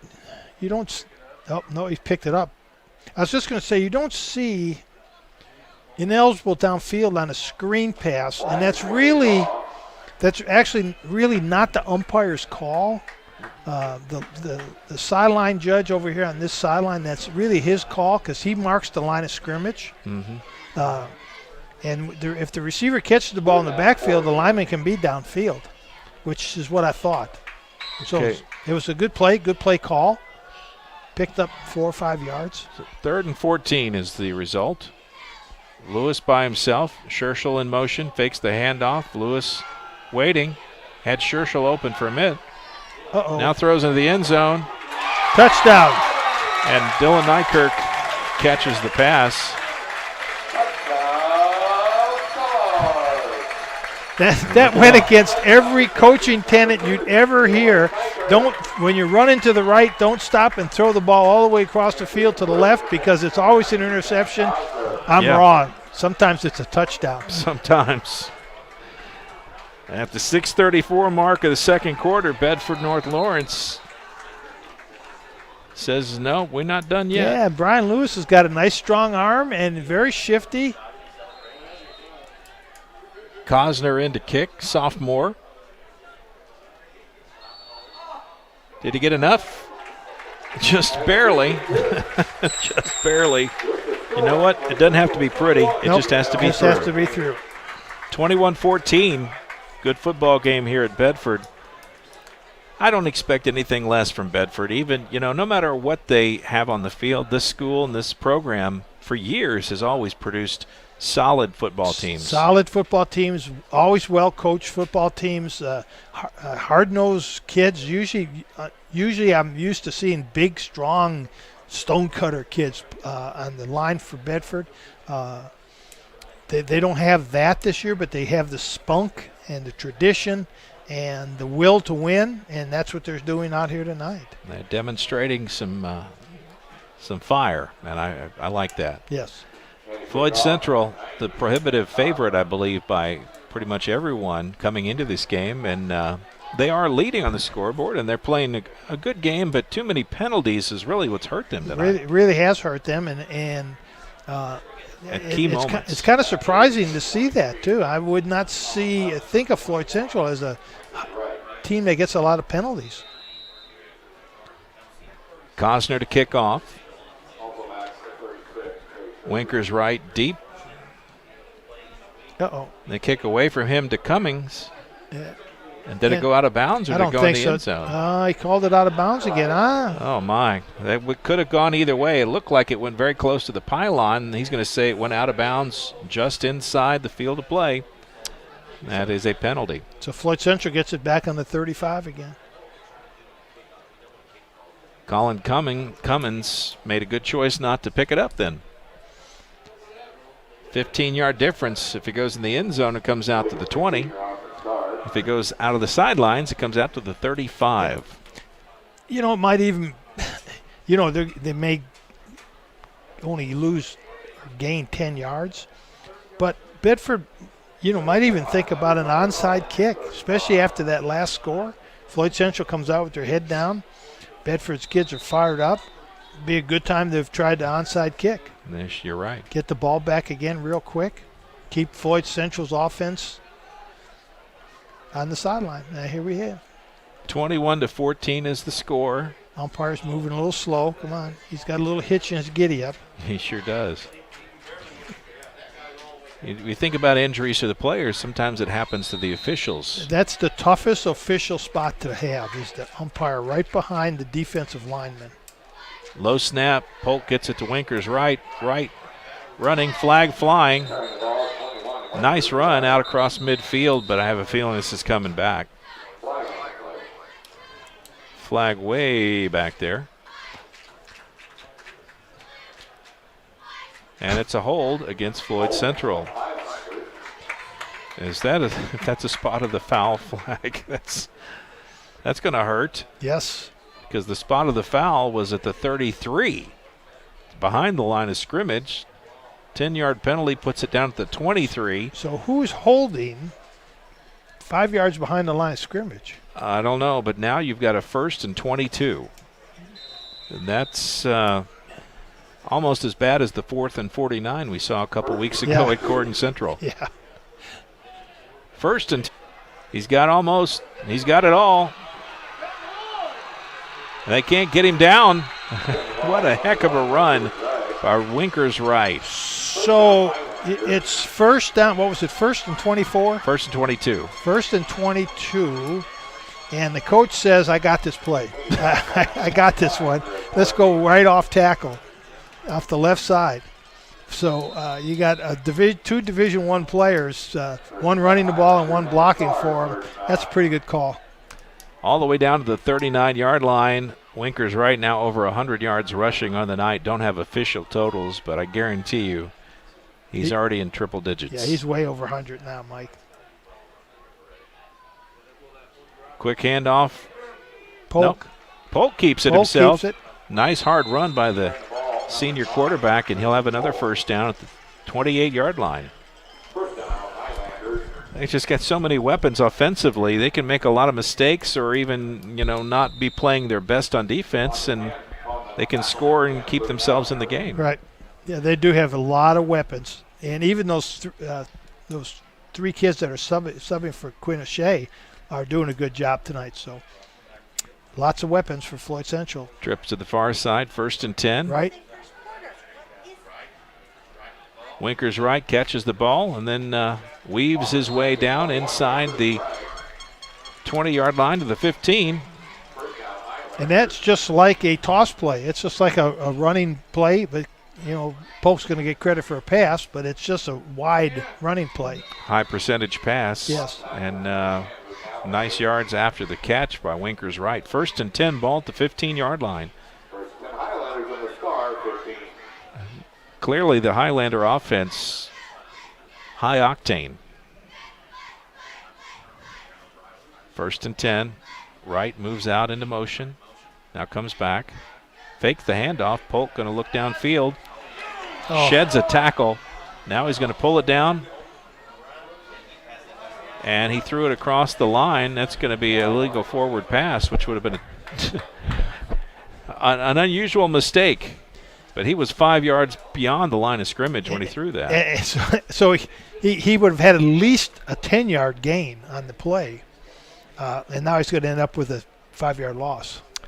Yeah, that's just one of those mental mistakes. Like I like the quarterback who runs and thinks that he can still throw, but at some point, just run it. Just run it.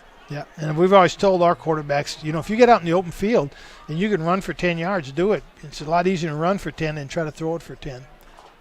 Loss of 5, 2nd and 15. But most high school quarterbacks want to throw the ball. That's what they're paid the big bucks for. That's what it is. 2nd and 15. Polk, right lined up behind him. Tight formation. Right, he just sprints up to the line so quick. He does. He has great acceleration, doesn't he? He goes from standstill to third gear right away. Illinois State's getting a gem with him. Yep. And and nothing wrong with Illinois State. Please don't get me wrong. No. But I'm surprised some of the bigger Division I schools haven't taken a second look at him. It's not too late, I guess. Yeah. No, it's never too late anymore. 3rd and 6. Wright picked up 9 on that carry. And a very makeable 3rd and 6 here. Wright floats out to the left. That's considered a pitch. Breaks some tackles, keeps fighting, dives forward. He's going to be close. He's in. He stretched, reached out, and he'll have the touchdown on the extra effort. Wow. Yep. 11-yard pass to 21. Polk to Wright. 27-14, just like that. Only took him 3 minutes exactly to go from Bedford's score to theirs. And that was after 2 penalties. That hurt. An extra point there as well. And Granger knocks it through. I got to say, or did they say that? Oh, yeah, it did go through. They were slow putting it up on the board. 28-14. Floyd, I'm impressed with Floyd Central's kicking program here. I know it. I mean, what is going on? What are they putting in the water for the kickers? I have no idea, but, now they have so many camps during the summertime. They have quarterback camps and 7-on-7 passing camps and offensive lineman camps, and they have plenty of kicking camps. And if a kid has a strong leg or wants to consider kicking as a career in high school and college, I would recommend go to one of those kicking camps and learn the proper techniques. And what a great way to play college football is to be a kicker. Yeah. And, you don't take a lot of lumps as a kicker. Well, you know what? The scholarship money spends the same, too. It does. You're right. It really does. You know, a lot of these kids may be undersized to play at a D1 school, but if you've got the leg, you still find your way on a national champion. That's right. And contribute, because kickers, even at the college level, are still kind of a rarity to get a really reliable one. You know, and I know, you know, the first thing a coach would want to know is, let's do kickoff and get it into the end zone. Can he get it into the end zone? Right there at the 1 yard line. That is the perfect kickoff. Taken by Nykirk out across the 20, and he'll go down about the 21, 22 yard line. Good kick coverage on Floyd Central's part that time. 20-yard kickoff return. But, you know, if you're the kicker and if you don't get the touchback, kicking it to the 1 is the second best thing. Right. Yeah, that's right. I mean, he's done that twice in a row now. It is on the 21-yard line, 1st and 10. Bedford North Lawrence. Lewis will bring him up. Anderson, the tailback, he'll be off to his left.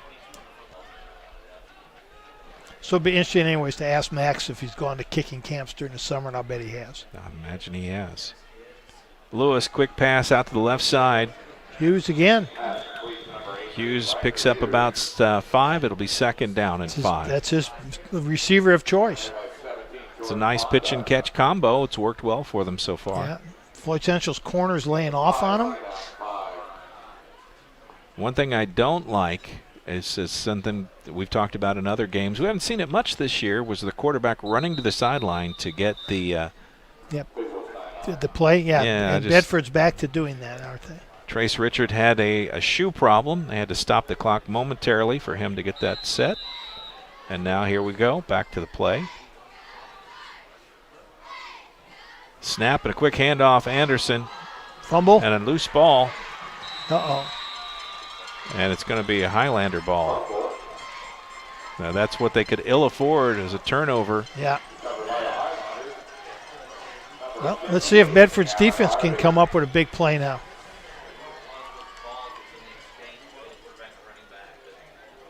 I think Gavin Harvey was the one that came up with the ball, if I'm not mistaken. 1st and 10 Highlanders. Ball to 23-yard line. Look for a pass here. Short. Catch him right at what we used to call the sudden change. Short field. Nope. Winker's right. This time the defense. Yeah, Floyd. Bedford's defense made some nice penetration in there. They slanted a little bit and kind of did a little swim thing to get into the backfield. Good stop. Loss of a yard for Wright. That's a rare rushing loss for him. But you see how the Bedford defense sold out on that play. If it had been anything else, they would have been in trouble. Right. But they guessed right. But sometimes you have to sell out, Mike. 2nd and 11. Polk, he's going to put it in the air, looks to his left, has a receiver, great pass, and nicely caught as well. It was Lucas Schneider. Mm-hmm. Yes, Lucas Schneider. Nice route. We used to call that a skinny post. It was a deep post is like 12 yards deep and run towards the goal post. Skinny post is like 8 yards. Plant your foot, break it inside, break right in front of the corner. Ball was right there on the money. Yeah, great pass. 1st and goal, ball inside the 10-yard line down to about the 6. Difficult play for the cornerback to break up. You really need to have your outside linebacker get some depth and help on that underneath coverage. Try to force that pass up and over him. Right, exactly. And make it a lot harder on the quarterback, but he had a clean line. Winker's right took himself out for a play. The backup tailback was really happy because he got the handoff down inside the 5. It'll be 2nd and goal from maybe the 5.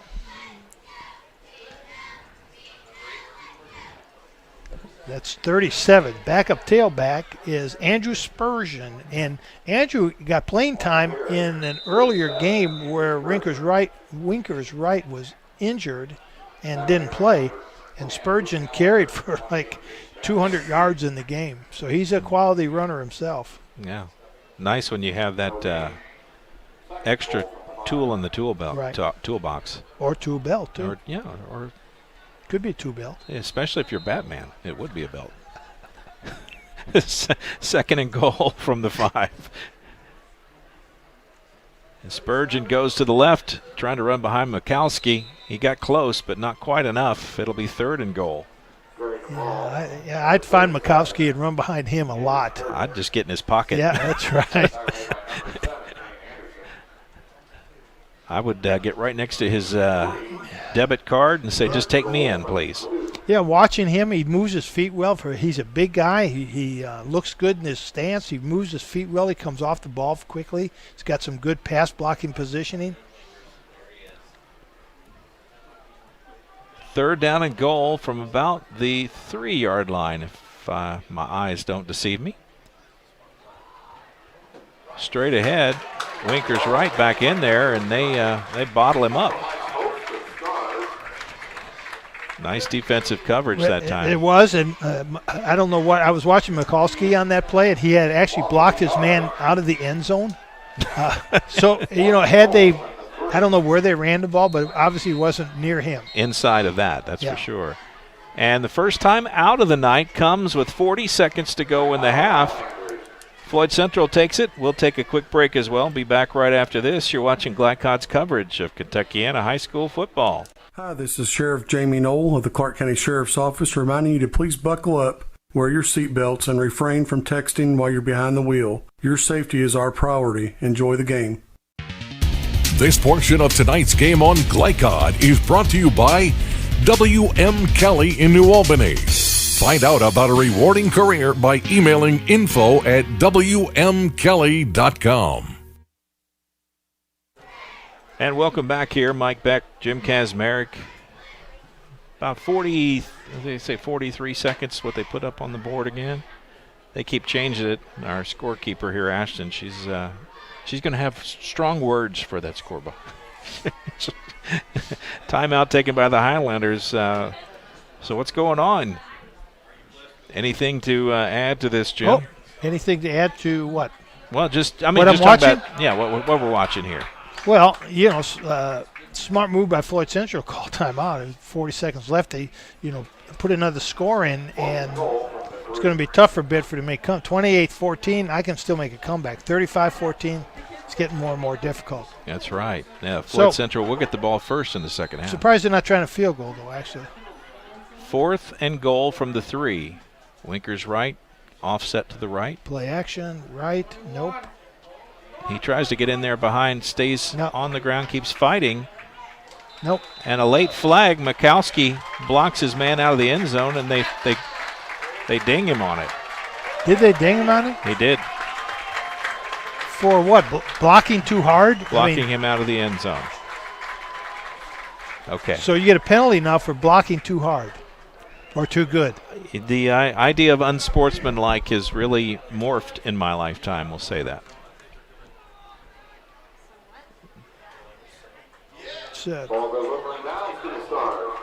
They stop him about the 1 yard line. Absolutely. I don't really like that call. Blocking. I'll say it. Blocking too hard. Mikowski gets the call, but I guarantee you there's no college scout in the world looked at that and goes, oh, he can do that for me every day of the week and twice on Sunday. Yeah, we would love to have him do that on Saturdays for us. And he won't get a penalty for it either. No. We don't get penalties for blocking too hard. Outstanding performance. Ball comes out on the 15-yard penalty to the 16-yard line. I didn't necessarily like that call by Floyd Central either. I thought some kind of run pass for Tristan Polk would have been a little more appropriate. 36 seconds to go in the half. Bedford going to put it on the ground, running. Ooh, quarterback took a lick that time. He did. Lewis hit awkwardly, but he bounced up quickly. None the worse for wear. That's the kind of thing that you hate to see with about 20 seconds to go in the half. You don't want to get your quarterback hurt. And they're not going to run another play. That's going to be it. Lewis comes off a little worse for wear. Yeah. And Bedford will go into the locker room having bent but didn't break on that last drive from Floyd Central. They held him at the 1. And they'll kick it away to start the second half, but they trail by 2, 28-14. We'll take a break, be back with our halftime coverage right after this on Glycod. Let's be honest. You don't see Grandma nearly enough. Which means the dead car battery you've spent the morning dealing with has robbed her of precious grandkid time. It's unfortunate, sure, but it's not like she's going to write you out of her will or anything. Right? When you need to be there, you need an Interstate. The car battery auto techs prefer.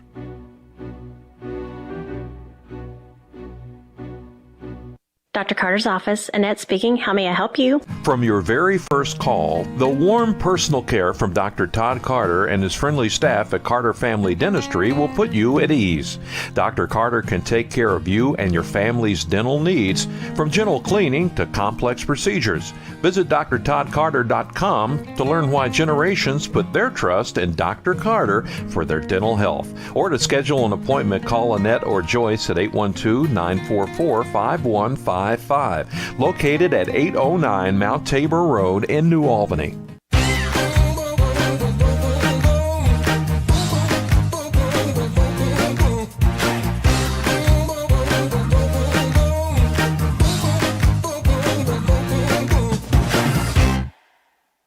The Clark County Youth Coalition, Clark County's local coordinating council for a drug-free Indiana, presents What's Your Side Effect? Join the movement of thousands of young people working together to build a better world through living healthy, passionate, drug-free lifestyles. Our program includes tips that will help you live the good life and make chasing your dreams a lot easier. Get healthy, get inspired, get the facts at what'syoursideeffect.org. Funding provided by the State of Indiana Division of Mental Health and Addiction. You're born with the brain power to make smart choices and the opposable thumbs to click on them. You shop carefully for a lot of things, but what about your bank? Better borrowing rates? Yes, please. Lower fees? Duh. More money for you, less for the bank. Access to a cooperative network of convenient locations and a place where they go the extra mile for you. It's your money. Start right here. Centra Credit Union. Centra.org. Federally insured by NCUA. Equal housing opportunity.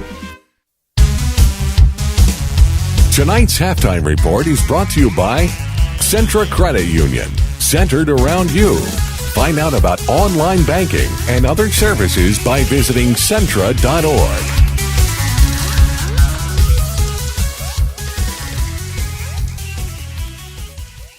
It is halftime here. Mike Beck, Jim Kazmarek at the half, where Floyd Central leads Bedford North Lawrence 28-14. And as we mentioned before, Floyd will get the ball to start the second half. The Bedford band on the field to perform. And let's recap what we saw in the first half. A lot of scoring. Pretty good game. 15-yard run opened it for Winkers Wright. Extra point was good. 7-0 Floyd Central lead. At the 4:32 mark, a 3-yard run from the quarterback Lewis tied it up at 7. Bedford got a little spunk in him, as we said. Yeah, that's right. 3:57, less than a minute later, 34-yard run by Winkers Wright. 2 handoffs, 65 total yards on that drive, all of them on Winkers Wright. 14-7, Floyd Central back on top. That was a 30-second drive, too, wasn't it? It was. Yes, it was. Very quick. Shortly after that, at the 10:52 mark of the second quarter, 39-yard pass from Tristan Polk to Colin Cummings. Extra point was good. And then it was responded to. Bedford answered. They drove down the field. 23-yard pass from Lewis to Hughes? Nykirk in the Nykirk. end zone. That's that one right. pass that that you never should throw, and he threw. That's right. Extra point good, 21-14. Floyd Central again.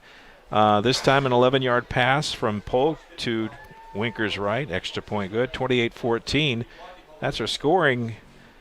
Interesting game so far. It is a very interesting game, and Floyd Central's got a lot of things to clean up at halftime here. They're, I think the coaches got to be disappointed in their performance, and it's hard to say that when you score 28 points. But they've given up 14. They've had a lot of penalties, and then that last series where they didn't score when they were on the 3-yard line, it's got to be disappointing for Coach Bragg. Got it all the way down to the 1, but that was it, and turned over on downs. And by the way, you can cast your vote for Glycon's Player of the Week, presented by Shelter Insurance Agent Colby Martin. Beginning tomorrow morning through noon on Wednesday, you can vote for the area's top performer at glycod.com. All winners to be announced via social media on Wednesday afternoon. Stand by. We'll be back with the scores from other games and more as halftime continues here at Bedford. How do you measure success? In points? In wins? Or trophies?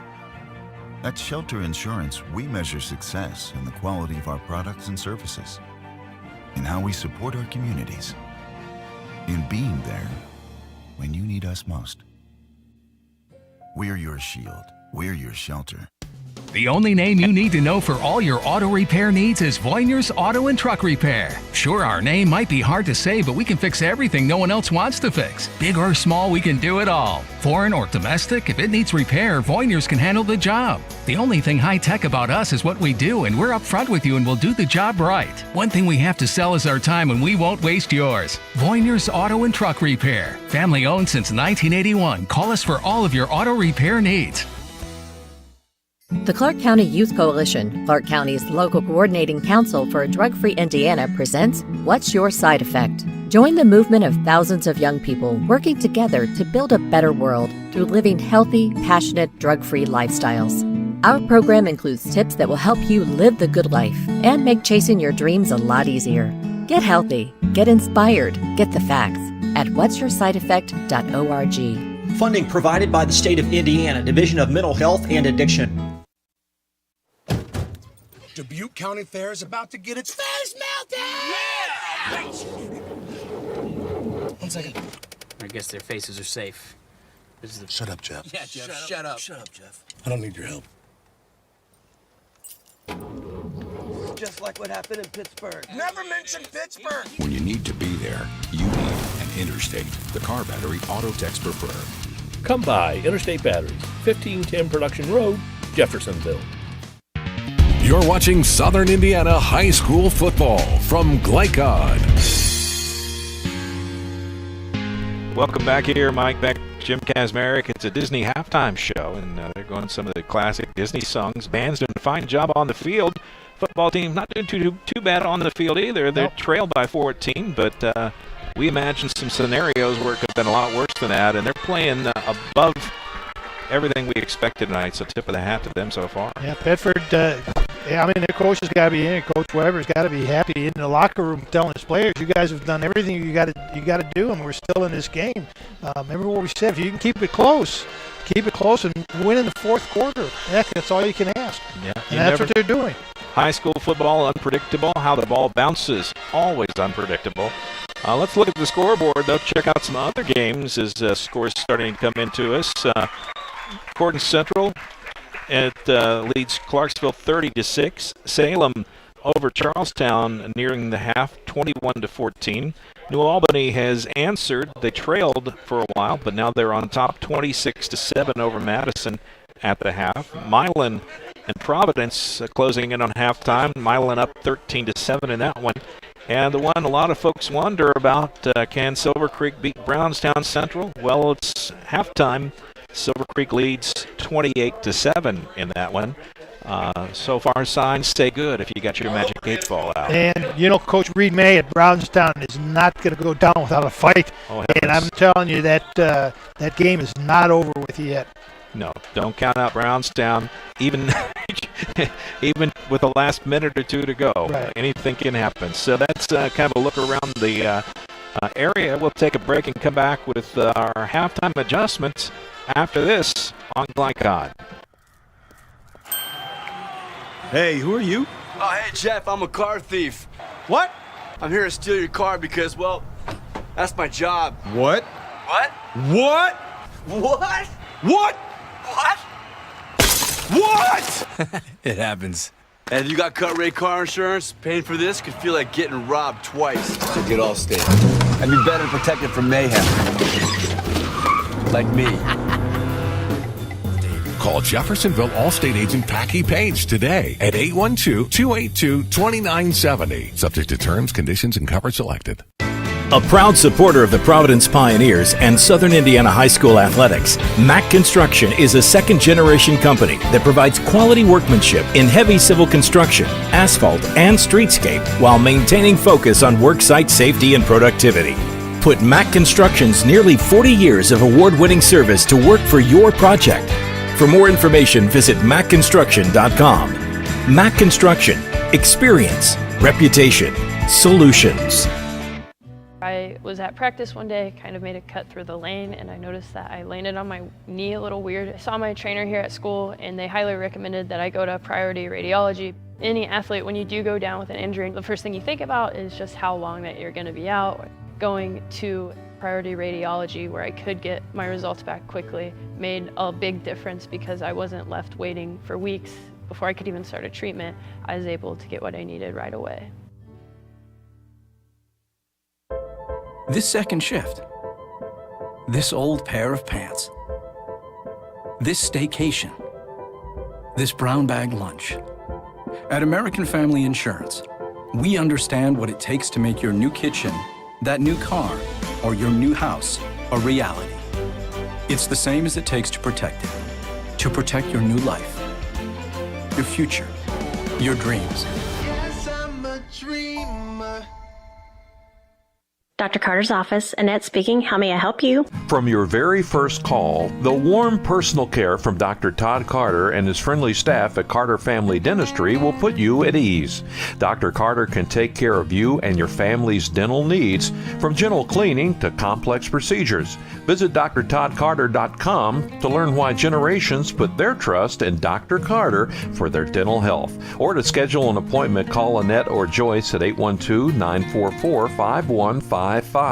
Located at 809 Mount Tabor Road in New Albany. Hi, this is Sheriff Jamie Knoll of the Clark County Sheriff's Office reminding you to please buckle up, wear your seatbelts, and refrain from texting while you're behind the wheel. Your safety is our priority. Enjoy the game. You're watching Southern Indiana High School football from Glycod. And welcome back here as our halftime coverage continues. Mike Beck, Jim Kazmarek, 28-14 the score at the break. And time to talk about some adjustments. Teams haven't quite snuck back out on the field yet for their warm-ups. They should be out any minute. But what does Bedford have to do to get back in this when they trail by 2 touchdowns? Well, keep doing what they're doing. Their quarterback is doing a fine job on the option. Coach Weber said before the game that their option would, and Floyd Central's aggressive defense would play into their hands, Bedford hand, but because of the way they run their option, and that's proven to be the case. We'll see more of the option, more of Brian Lewis running the ball. He's thrown a few nice play-action passes. He's kept Floyd Central's defense off guard.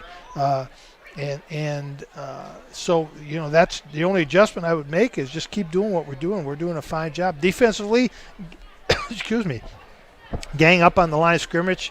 Try to stop Winkers right the best you can, just like you did down on the goal line. All right, and Floyd Central, they've got to clean up some of their penalties. They need an attitude adjustment. If I was going to be in their locker room right now, I'd be the adjustment I would be making is the attitude adjustment.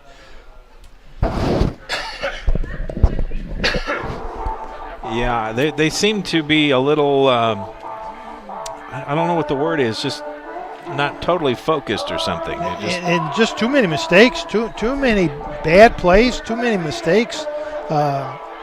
And they're not, and I know their goal is to continue to win the sectional and win the regional and move on higher in the state, but the way they're playing their defense and all the penalties they've had offensively, that's going to stop them when they face the really, really quality, good team. All right, well, speaking of that, postseason, maybe a good time to kind of segue into the draw that happened, I believe it was last night, for playoffs. And or was it? Yeah, maybe the night before. But either way, we've got the sectional lineups now, or at least the first-round matchups set.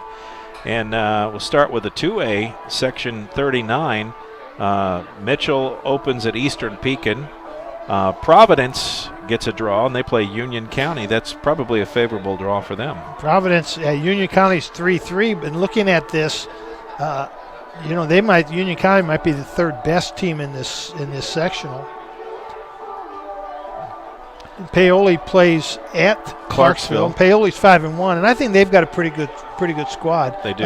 Brian Gleasing, ex-coach of Floyd Central, I believe, is still at Paoli. No, no, he's not. He's not there this year. Oh. They have a new coach this year. Oh. But I thought he was there, and then I looked and did some research and found that he wasn't. So. I'm not sure where Mr. Gleasing's at today. Triton Central, and I'm not sure who they're playing, but Switzerland County. Switzerland County, and they're 5-1. So Triton Central and Paoli seem to be the two best teams in that sectional. Yeah. In the 3A section 31, you got Brownstown Central. They get a tough draw. Lawrenceburg's always tough to go over there and play. Rushville at Scottsburg. So. The winner of that Brownstown Central Lawrenceburg game, probably a heavy prohibited favorite.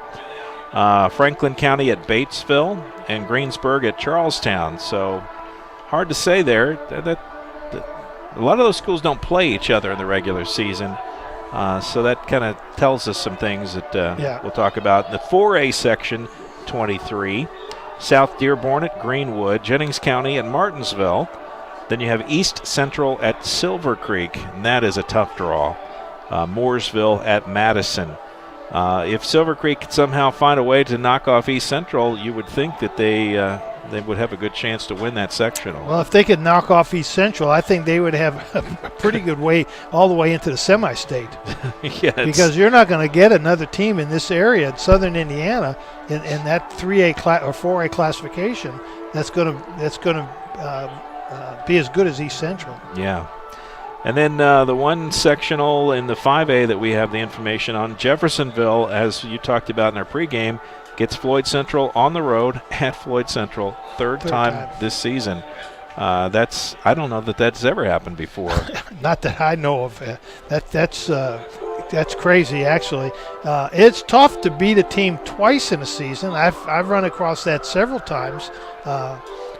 When we got into this sectional now, and a lot of times we always played Floyd Central the last game of the season, and then we turn around and play Floyd Central in the first game of the playoffs. That's not the best situation, actually. No, it can be a tough draw. Yeah, right. Jeffersonville at Floyd Central. New Albany will come up here to Bedford North Lawrence. Now, they haven't played this year because of a quirk in the Hoosier Hills schedule due to the chance that Madison is departing next year. So their schedules have kind of gotten a little wanked up here. And the interesting thing about that 5A sectional, Mike, is they have a week off between the end of the season and the first round of the playoffs because the 5A, the number of 5A teams means that they have to have a bye week for that entire 5A sectional. From northern Indiana, southern Indiana, all the 5A teams are going to have 1 week off. Well, that gives them a chance to rest up, get healed up in some cases. Players that were marginal might be back to full strength or close to it, as in the case of Quinnipiac for Floyd Central. Right. They'd love to have him back. So if we can, I throw out my opinion, I'll get on my soapbox. Now is time for pontification. And there's no one better at pontificating than me. When I was in the Football Coaches Association, is when the IHSAA decided to go to this type. But prior to this, the first playoff system, the state just picked the best two teams from the north and the best two teams from the south, and the state just picked them, and they played, and there was 3 classifications, and it left a lot of really good teams out of chances to win a state championship. Yeah. So then they went to a system called the cluster, which you're familiar with, which they put teams in clusters of schools that were about the same size, and the only games that counted were the 5 games that you played. There were 6 teams in a cluster, but were the 5 games that you played in your cluster. So you could be 5-5, had won all of your cluster games, and play in the sectional championship, while a team that was 9-1 and lost 1 game in the cluster was knocked out of the playoffs. That was a terrible system. So now they go to this all-in. They drop the teams to a 9-game regular season. They go to all-in, and I guess in the long run, it's fair that everybody gets a chance to win, like basketball. My problem always was that it was not seeded. and this really should have been seeded. And I use the example here of the Brown in 3A, this sectional. Brownstown is 5-1. Lawrenceburg is 6-1. The two best teams in the sectional are going to meet in the first round and knock each other off, while an 0-7 Rushville team and a 2-5 Scottsburg team are going to have a chance to advance to the next level. Right. It's really not fair for the teams that are outstanding to play each other in the very first. That should be the championship game. It should be. East Central and Silver Creek should be the championship game of that sectional. But it may not work out that way. Certainly won't this year. And well, they're not going to change. Yeah, and how you come up with some sort of seeding system would be left for people that think about those things. Well, they have the Sangren ratings, which would be very easily done to use as a seeding, and that's what I suggest. Anyways, I'm done. Off my soapbox. Well, it's back to football here. Perfect timing as Bedford gets ready to kick off, and we start the second half. Cosner lines up his squad. He'll approach the ball. Onside kick? No. Doesn't appear to be. Well, maybe. Maybe. No. Yes. Nope. Puts it on the ground. Cummins picks it up. 20, 25, 30. Finds a little room. More 35, room. More 40. Room. Fumble. But they'll say he was down. The whistle blew, and he'll brings it all the way out to the 41-yard line. 1st and 10, Floyd Central. Nice starting spot. Good return. Good field position for Floyd to start it off. The other two series were started on the 35 because the kicker kicked the ball out of bounds. Winker's right. They're kicking away from him, but Cummins doing a fine job on the return as well. Yep. Okay, well, let's see the adjustments that Floyd's going to make. I don't think they really have to do anything on offense except clean things up a little bit. 1st and 10, Polk hands off to right, and it's a race to the edge, and he's got a lot of speed. One man to beat. Good downfield tackle, saves a touchdown. He gets all the way down to the 30-yard line. What a huge run. James Underwood made a nice open field tackle on right, but boy, does he have some speed. 29-yard carry for Winker's right. First handoff of the second half, and he adds yards to his total. You know, that was an interesting play, Mike. When you watch all the offensive linemen all blocked to the right, the left tackle and the left guard pulled to the right. Everybody was moving to the right except Winker's right, who was going left and for 29 yards. Well, defenders usually follow blocking. Right. Hand off to right, left side. Hard running ball carrier. See how much he got. Did he get enough? Move the chains. He did. Yeah, and the Floyd Central offensive line now, I think, is kind of tired of not scoring because they had the Bedford defensive line 10 yards downfield. I think they got the entire Bedford line. Stern talking to at some point. Well, like I say, I don't think Coach Bragg would have been very happy with what he saw in the first half as far as their mental part of their game. 1st and 10, ball inside the 20, the 19. Floyd Central in the red zone that quickly. Quick pitch out to right. Beats the first man, but can't get too much farther than back to the line of scrimmage. Yeah, that's Brian Bry Lewis on defense. Made right cut back. Wasn't it number 4? Yeah, I believe you're correct. Player's helmet came off. He'll have to come out for one play. That is Caden Bennett. 2nd down and 10. Rare, no gain for Winker's right. Shed the first tackler, but that gave the others a chance to converge. So we'll see what the Highlanders dial up here for 2nd and 10. Polk takes the snap. He's going to pass out to the left side.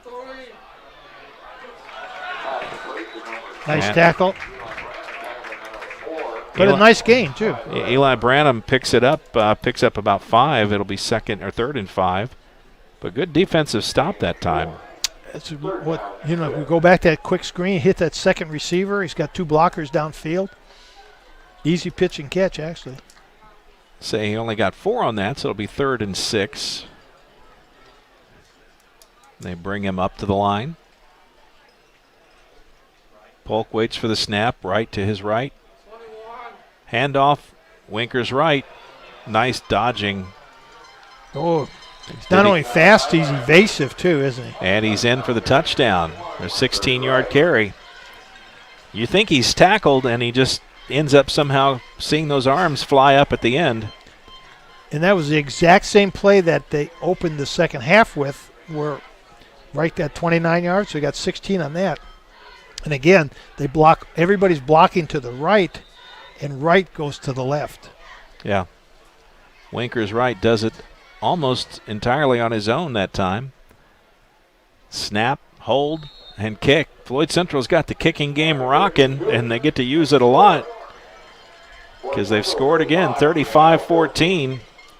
Take the second half kickoff, march down the field just under 3 minutes, and cash it in. 3, 4 plays.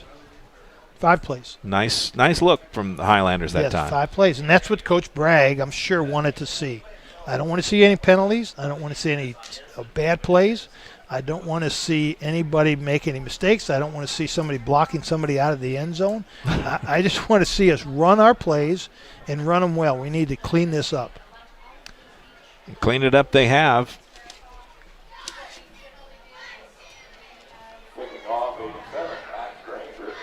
Granger to kick off.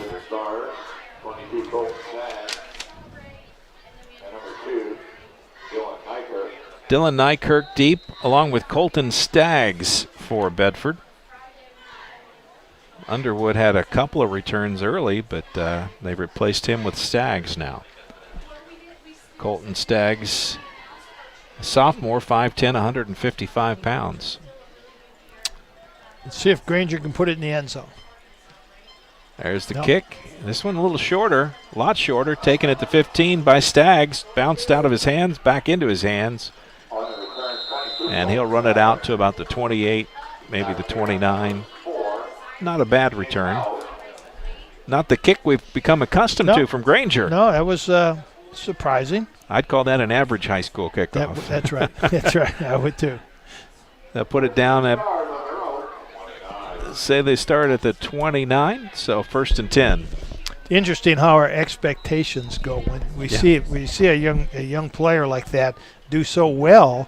So when he kicks a nice kick, but it's not down to the 1 yard line, he's just saying, what disappointing. Well, that's the kind of standards you love to have. Exactly. So that's really a compliment on Max. It sure is. 1st and 10. Lewis takes the snap, keeps it himself, quarterback option. And that's working for them. That's one of the few offensive plays consistently good. Keep going. Keep doing it, especially to that left side, because that left defensive end for Floyd, the right defensive end for Floyd Central keeps biting on the dive play, and quarterback just pulls it, and there's the next level is the safety. Lewis has got some spurt to him. As he hits that line, he just fires through. And picked up 11 on that carry. 1st and 10, ball out to the 40-yard line. I like Bedford, as we said, spunk. Spunk, that's right. They have a lot of spunk. 1st and 10, Lewis calls it, going to throw it. Nope, going to pull it and run it. He's being chased. Well, that's a time when you can get an ankle turn on those kind of tackles. Yep. It's tough. Luke Medlock and Trace Richards in on the stop for the Highlanders. Good pursuit. 5-yard carry by Lewis. 2nd and 5 out to the 45. Bedford's left tackle doing a nice job on Trace Richards blocking, keeping him off the quarterback. Does a good job. Left tackle is a very important position because it protects the quarterback's blind side. Mm-hmm. They made a movie about that, I think. They did, once. yeah. The guy was ended up being a pro player for the Ravens. 2nd and 5, man in motion, Scherschel. He was the decoy, but they didn't bite on it. Yep. And Floyd went to a kind of a loaded defensive line and brought people, and Anderson had no chance. Lost a yard. It'll be 3rd and 6. I think I'd come back with that option back here to the left side. I don't think Floyd Central has solved that yet on this outside line. The right outside linebacker and the right defensive end have not yet solved that option look. 3rd and 6. Lewis brings them up. Everybody set. Shows pass, rolls to his right. There's that dash play. He dives forward, breaks Spinning, tackles. moving, tackling, yes. And a first down is achieved across midfield all the way to the 46-yard line. Lewis doing it himself. And he's getting beat up out there. He is. Poor kid. You can just read his body language, can't you? Yeah, he is. He's like, I was hit by 12 people. He's a warrior, though. He's not going to give up. I can guarantee it. He's got his team moving, and you know what I like? Did you see the adjustment Coach made? He's running in plays from the end now. Yes, that's what he should be doing. Yeah, Riker Hughes give me a brought break. it in. Yeah, give the quarterback a break. I mean, the kid's like a human pinball out there. And this time he keeps it himself. And he'll pick up a couple. Not much on that carry, down to the 44. It'll be second down and 9. They have more success to the left side than the right with that play. Yeah, they do. And that's where I would be going with that play. Let's see if they run that dash play again. Hughes brings the play in. They'll bring the team up to the line. 2nd and 9. Lewis scans his surroundings, sets his players in position. He's going to look to pass, and he'll get the first down out of bounds. Do you think he really intends to pass, or is that a decoy just to buy him some time to let him run? Well, if it's a decoy and a called play, they're doing a great job of it, because Floyd Central defensive ends they're either getting sucked inside or they're getting long too routes deep. around outside. Yeah, they're getting too deep in their rush, and they're opening up a lane for them. Best thing they could do probably would be to just hold their ground and keep him in the pocket. First down, ball at the 30-yard line, handoff to Nykirk. And he's corralled over at about the 27-yard line. I can get it out. Caleb Slaughter on the stop for the Highlanders. He'll pick up about 3. And down to 27. Brian Lewis probably said, "Boy, I'm glad they called that play. This gives me a break. All I have to do is hand it off, and watch." You know what? It may not be as flashy as the Floyd Central drive, but it's as effective. It's effective because Floyd Central's offense is on the sideline. Winker's right is not on the field right now. Bedford marching down the field, down to the 27-yard line. And eating up the clock. 2nd down and 7. Lewis shows pass, throws pass. Scherschel caught it. And they say yes. And the defense tried to talk him out of it. Tristan Polk in there as a safety right now, quarterback on the defense. He's over having a conversation with the judge. Judge. He was It looked like a good catch to me, Mike. It was. You know, we're far away, but it certainly looked like a good catch. And inside the 10, 1st and goal at the 9. Bedford is giving Floyd everything they want right now. Scherschel, great reception that time. And Lewis, nice pass. Yes. Threw it. Only Scherschel was going to get it. That's a back shoulder throw. Lewis, he's in trouble. Nice move. Flag has a man wide open in the end zone, but flags fly everywhere. Look like Mardi Gras down there. Sorry. No, that's a good one. I have never heard that, Mike. All the years we worked. That's a good one. I'll have to ask you, what's the reference to Mardi Gras? Well, just yellow? Things flying, yellow. Like beads? Beads, I guess. Things, okay. Confetti, New Year's Eve. Yeah, there you go.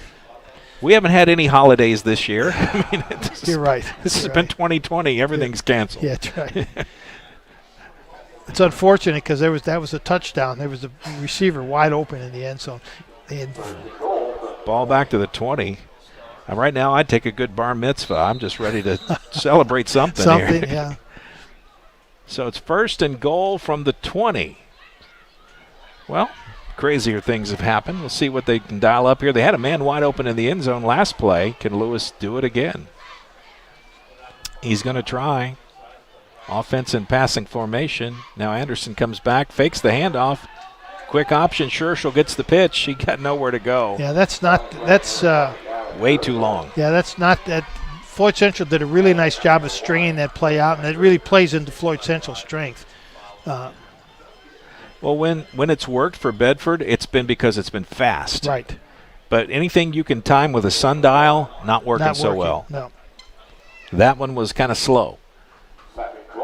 Picked up about a yard. It'll be 2nd and goal from the 19.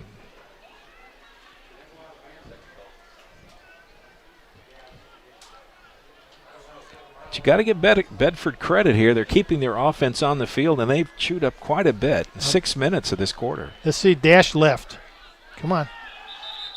And the play's dead. Procedure again. And that's going to push it back 5. It'll be 2nd and goal from the 24. It's getting harder and harder to dial up those 2nd and 24 and 2nd and 25 plays. You got one of those in your playbook? Well, you do. It's 2nd and 24. Get 12 yards. Then try to get 10 yards and then get 2 yards. Yeah, you take this in chunks. They're in 4-down territory, right. And they trail by 3 scores, so they really have nothing to lose here. They're going to have to go to the bag and pull out something out of the hat. I still like the dash here to the left. I can't disagree. Lewis puts a man in motion. Nykirk, no. But a quick pitch out to Anderson. No. Just not there. Well defended by the Highlanders. It's too much. Again, you talk about it's too slow developing, and Floyd Central's got too many people running to the football there. Cummins and Polk in on the tackle. A little surprised they put Polk in on defense. Yeah. Considering how well he's played on offense, and no reason to take a chance of getting him hurt. But, Coach Bragg, he knows what he's doing. Ball back at the 26-yard line, 3rd and goal. Passing situation. Quarterback calls his own number, gets to the corner, and gets pushed out of bounds. He picked up some yards, but they needed that on 1st down or 2nd down. Now it's 4th down. 4th and goal. He got about 12. They need 15 more. There you go. Well, he got the 12 part. They just did it a down too late. Yeah. And that was all on Lewis too, by the way. That play was going nowhere until Lewis made something happen. Yeah, this is where you're a Floyd Central defender. You can give him 14 yards, just don't give him that 15th. 4th and goal. I keep waiting for the dash. Let's see if he's going to do it. Lewis throws it. Threw it right into the traffic. coverage. Yeah. 1, 2, 3, 4, 5 defenders right there.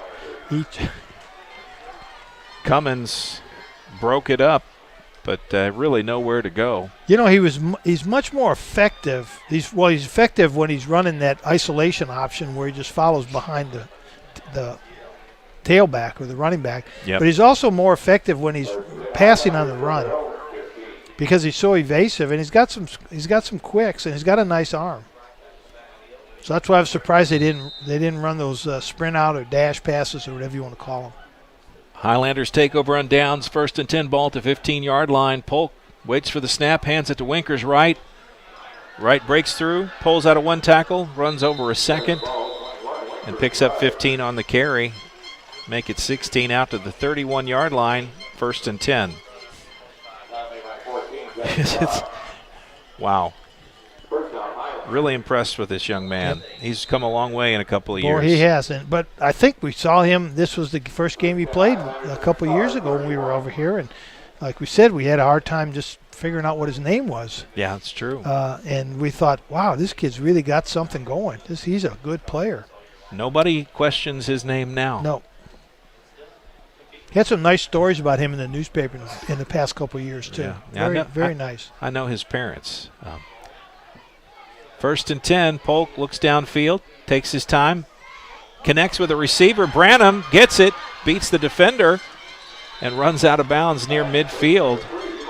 play that it thought was going to be stopped turns into some big yards. Yep, Brandon made a nice catch, nice run. Bedford defender was right there. He just didn't make the tackle. All the way out to the 49-yard line, 1st and 10.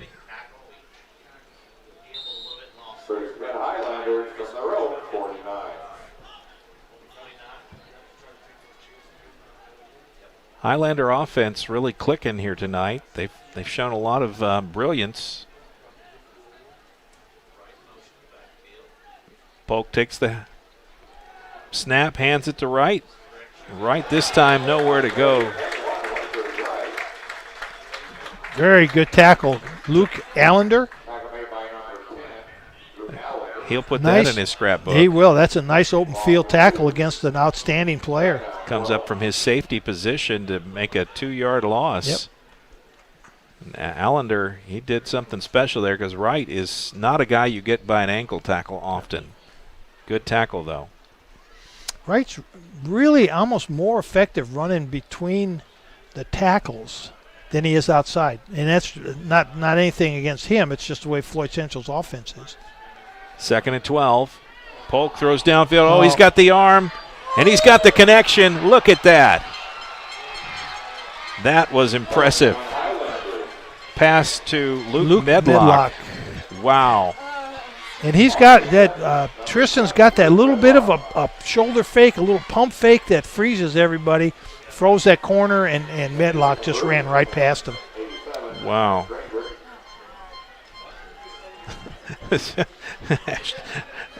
I think that was a 58-yard TD pass. And it was a beautiful pass. It was really a perfect pass. Kick is up. And it's there. And with that, it's now 42-14. But I got to tell you, that's one of the nicest looking quarterback throws in high school I've seen in years. Yep, I agree. That was a very nice pass. The 52nd mark in the third quarter, Floyd Central extends their lead, 42-14. They lead by 28. Wow. I mean, that was the timing. I mean, Medlock didn't have to change anything. Nope. Perfectly thrown pass. And Medlock really didn't run. I mean, he just ran a go pattern up the field. Polk does a little bit of a shoulder pump, a little bit of a ball fake. It freezes the defender. I like that. Because he's watching the quarterback, and instead of backpedaling, and the rule is, don't let anybody get deeper than you are. Yeah. Well, okay, I will tell you now. Yes. I've known this young man since he was born. Tristan Polk. And his mother actually worked for me when I owned my business. Really? She was she was not just an employee. She was a valuable member of our team. And I remember when she was pregnant and had Tristan. And so I've held him as a baby. So that's why he's so good. No, it has nothing to do with me at all. None at all. Another short kick. Bouncing kick, hit at the 20, picked up. It's a block in the back. And they'll be out to the 30-yard line before it comes back to the penalty. Yep, we're blocking in the back. Jared. So that's interesting. Florkey. So you've known him since he was born. Known his mom and his dad, and his dad's Jamie Polk played at Floyd Central. Oh, I know that. Yeah. Jamie's an outstanding ball player. Yes. And yes. I think I coached against him. You probably did. Solid young man, and he's younger than me. So that makes him a young man. Yeah. But just a solid family. His mom, Michelle, I know very well. And I've always kind of known that once I knew he was playing ball that he probably was going to do well. But I got to say, I'm impressed with what he's shown us on the field tonight. I'm very impressed, and we haven't seen the Columbus East quarterback. We've seen some other quarterbacks play this year. Dylan Myers at Silver Creek. One of the better ones, yeah. But different type of quarterback. Yeah. Very different type of quarterback. Lewis on the option. He ran out of a tackle, reversed field, and a stiff arm. This kid. He is tough. He is a tough player. I like him. Oh, I'm impressed with Lewis. I would hope that maybe next year we could get a Bedford game and see how this kid progresses. He's just a junior. Just a junior, so I think he's going to be something next year. He picked up 3 yards all on his own. I mean, hard yards. And he is tough. 2nd and 7. Lewis back in the pistol. Anderson back there, but he's going to throw it. Hughes, the target. That's work tonight. Hughes makes contact, picks up positive yards, and I believe they've got a first down. In the Floyd Central outside, that looks like the cornerback is soft. It's really not. That's what the cornerback is supposed to do. Don't let him get behind you. But the outside linebacker needs to be out there to help that corner to stop that little stop pattern. Wow, and just like that, it's the end of the third quarter. At the end of 3, 42-14 your score. We'll be back with more in the fourth quarter right after this. This second shift. This old pair of pants. This staycation. This brown bag lunch. At American Family Insurance, we understand what it takes to make your new kitchen, that new car, or your new house a reality. It's the same as it takes to protect it. To protect your new life, your future, your dreams. Yes, I'm a dreamer. The Clark County Youth Coalition, Clark County's local coordinating council for a drug-free Indiana, presents What's Your Side Effect? Join the movement of thousands of young people working together to build a better world through living healthy, passionate, drug-free lifestyles. Our program includes tips that will help you live the good life and make chasing your dreams a lot easier. Get healthy, get inspired, get the facts at what'syoursideeffect.org. Funding provided by the State of Indiana Division of Mental Health and Addiction. You're watching Southern Indiana High School football from Glycod. Welcome back, everyone. Mike Beck, Jim Kazmarek. Start of the fourth quarter here. Floyd Central 42, Bedford 14. Sounds like a blowout, but this has been a well-played ball game by Bedford. They've really fought hard. Yeah, the score really doesn't indicate how well Bedford has played in this game. And Lewis. Oh, there's holding. Going to try again. Oh. Out to the 35-yard line, but it'll come back, and that's frustrating. He's worked really hard. And a holding penalty of push 10 more back. Yeah, and I think he's hurt. He's grabbing his shoulder. Coach is working with him, and he's got his helmet off now. You're going to have their backup quarterback come in. I believe that is Memphis Loudon. Memphis Loudon. What a good name for a quarterback. Or for a blues singer. Oh, that's even, or a saxophone player. Yeah, how's that? He would be fantastic at that. They put the ball down at the 16-yard line. But he's a freshman quarterback. Yeah. Against Floyd Central. So it's first and 23. Loudon, hands off. Anderson the carry. Positive yards, but they got a long way to go. Just a reminder tonight, you can cast your vote for Glycod's Player of the Week, presented by Shelter Insurance Agent Colby Martin, beginning tomorrow morning through noon on Wednesday. You can vote for the state or the area's top performer at glycod.com. All winners will be announced via social media on Wednesday afternoon. We got a couple of guys, I think, in the running tonight. Who won last week? I knew you were going to ask me that, and I don't know. Well, I'm sure Steve Bird can help us out. Steve, Mr. Bird, would you please send that info to Kaz and the IFB here?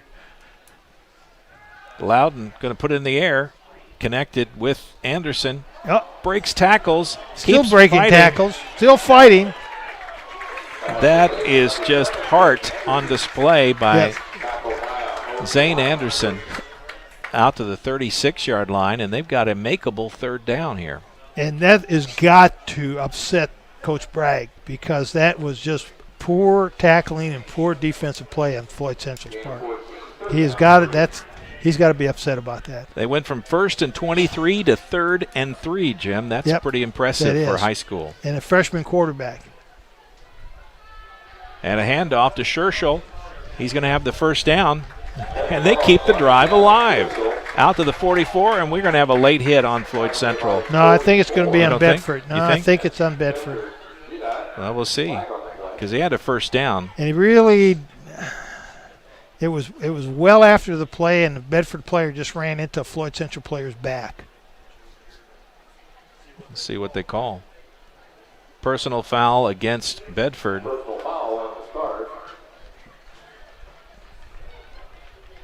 Was that 2 penalties, or did he just do it twice? I think he did it twice. Or maybe he did it, maybe there were 2. I'm very confused. I am too. He's going to give it to us again. Another signal. Well, the ball was out to the 44-yard line, which would have been a first down. Does that negate the first down? It should. Now bring it up. It should be first down. But it is first down all the way but back. It should be first down, and they're not correct. What's happening out there is not correct. That was a dead ball foul. Well, maybe it wasn't. Okay, they put it down at the 29, 1st and 10. So they did get the first down, but they lose the yards. And Lewis is back in the game. Lewis going to put it in the air. Quick pass out to the right side, and a quick first down. That was Cole Bailey. He's throwing to everybody and anybody, and I like that. Yep. Spread it around. So and maybe I'm waiting now for Floyd Central to stop playing that soft corner and kind of toughen up their corners now and stop giving up that 10-yard pass. 42-14. See if they do it. See if they toughen up to play a little hard corner. 10 minutes to go in the game. Lewis may be back to the original line of scrimmage. Zane Anderson really nowhere to go out at the 42-yard line. Well, now they give him 1, so 2nd and 9.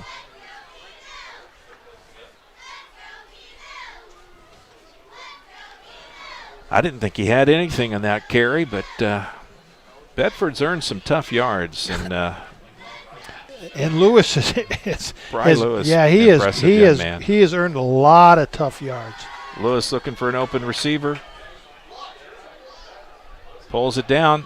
He's going to try to split the tackles, and he does. And he gains after contact. He gained another 2 yards. But that's another good example how Floyd Central's defensive ends are crashing inside to get to the quarterback, and Lewis is evading them by just dashing around to the outside.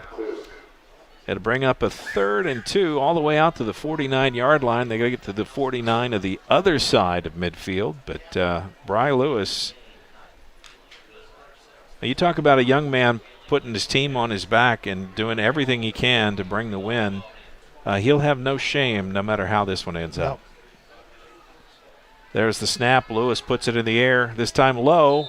Was it connected? Looks like he caught it. And the pass was low. It's first down.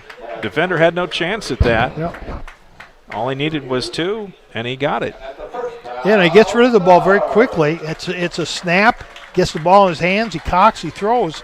Floyd Central's corners keep dropping and dropping and dropping. 1st and 10. Ball at the 48-yard line. Bedford. At some point, I think Floyd Central's corners are going to jump that for the interception. And if they pick it off at the right spot, it can go the entire length. Lewis throws to Scherschel. Across the 40. 35. Bedford initiates contact. They did that time, didn't they? He wanted to hit that corner. Scherschel put his head down and plowed into the corner. Picked up a nice gain all the way down to the 33-yard line. 1st and 10. Didn't look like that play had much of a chance to do anything, but Bedford, again, really playing well. I mean, they trailed by 28. The outcome probably not a mystery here, but entertaining. Yes, and another procedure call. That's a 5-yard penalty. We'll set them back 5. 1st and 15. Bring it back to the 38. But you know, a team that's trailing by 4 touchdowns. I don't know that I've ever enjoyed watching a team that far down play because they're not playing bad. No, they're playing hard, and they're playing good, and they're running plays, and their quarterback is making things happen, and they're outmanned. Basically, we know that, but they don't know it. Yeah. Well, you know, one stat we don't have access to, simply just don't have the ability to keep is time of possession. They clearly own that tonight. Yes. Lewis looks downfield and in and out of the hands of Nykirk. And it'll be 2nd and 15. And Jake House for Floyd Central, one of the outside linebackers, makes a nice play on the ball.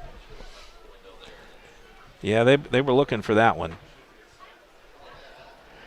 2nd and 15. Stops the clock with the rare drop. The 8-minute mark, roughly. 8:02.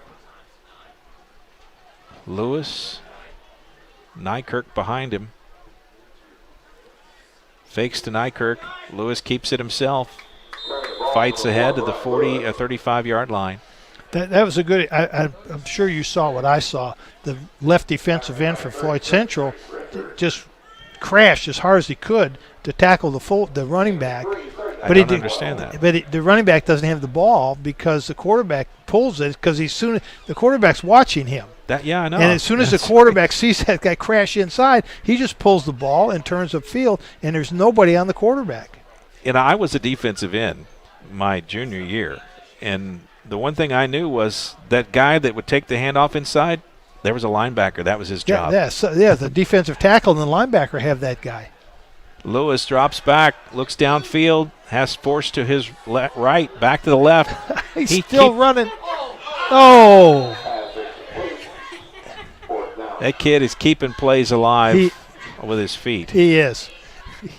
I could see why Coach Weber was so high on him and talked at great length at what kind of kid this was and what kind of quarterback he's going to be next year. Oh, yeah. He shows a lot of promise, and he shows a lot of good now. 4th down, 4th and 12.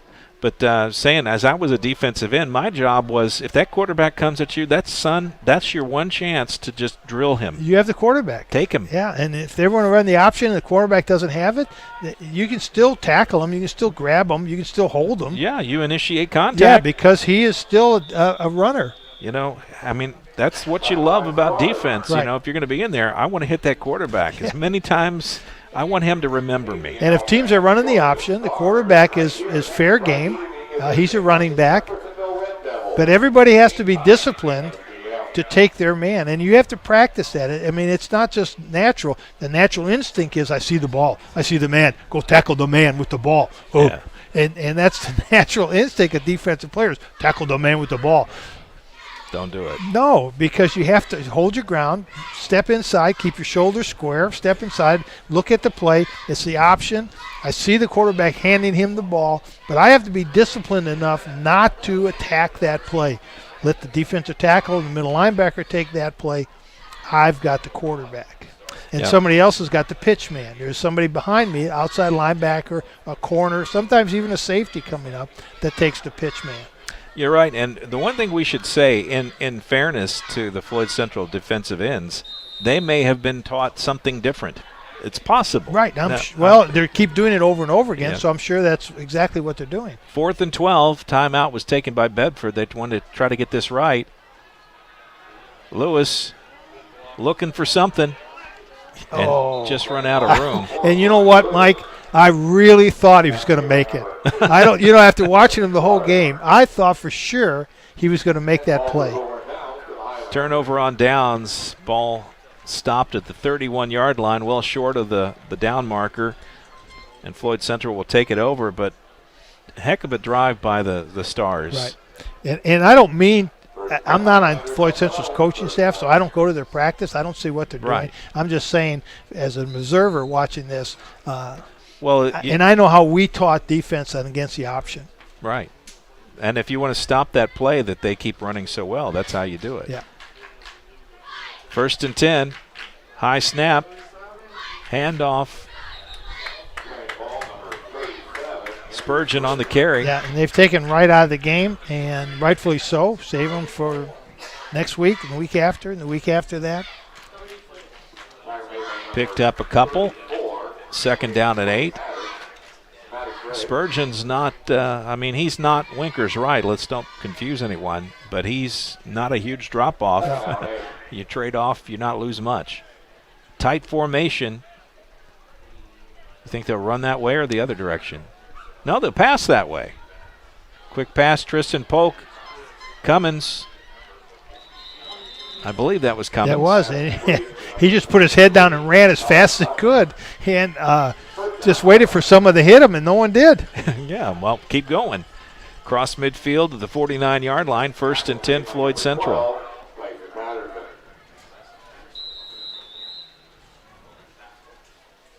Clearly, Floyd Central's offense operating at a different level tonight, and that's the difference in this ball game. But, you know, when Bedford has the ball, they match up well with that Floyd Central defense, a lot better than I would have expected. Yeah, they really did. 1st and 10. Polk waits for the snap. A little high. He's got it. Quick handoff to Spurgeon. Goes to the left side. It's a sprint. Ceiling block. Cuts back. And inside the 25-yard line before he's knocked down and out of bounds. Yeah, and Lucas Snyder really had a smart play there because if he'd have made that block, it would have been a block in the back. Yeah. And so he just kind of put his hands out and waited for the defender to turn towards him before he did anything. He stood there with his hands in the air. He wanted to make sure the referee knew, I'm not going to touch this guy because if I do, you're going to throw the flag. So good play on Snyder's part. He's out smart, heady play. Waving his hands in the air like he just don't care. Yeah, smart, heady play on his part. 1st and 10. Polk moving the offense. Hand off Spurgeon. We'll try the right side. Not as successful. A little bit of gain, but not much. Good defensive stop that time by Bedford. Caden Bennett on the stop for the Stars. After a couple, it'll be 2nd down and 8. So I doubt we'll see Winkers right the rest of the way here. 5 minutes or so to go in the ball game. This one well in hand, 42-14. Floyd Central up by 4 scores. And this should just be style points at this juncture. And they're just going to run a couple running plays, kind of keep it simple. Spurgeon looks for the left tackle, but the left tackle's blocking someone all the way back to where the referee is. Yeah. Yeah, Zen blocked that young man all the way back 10 yards behind the referee.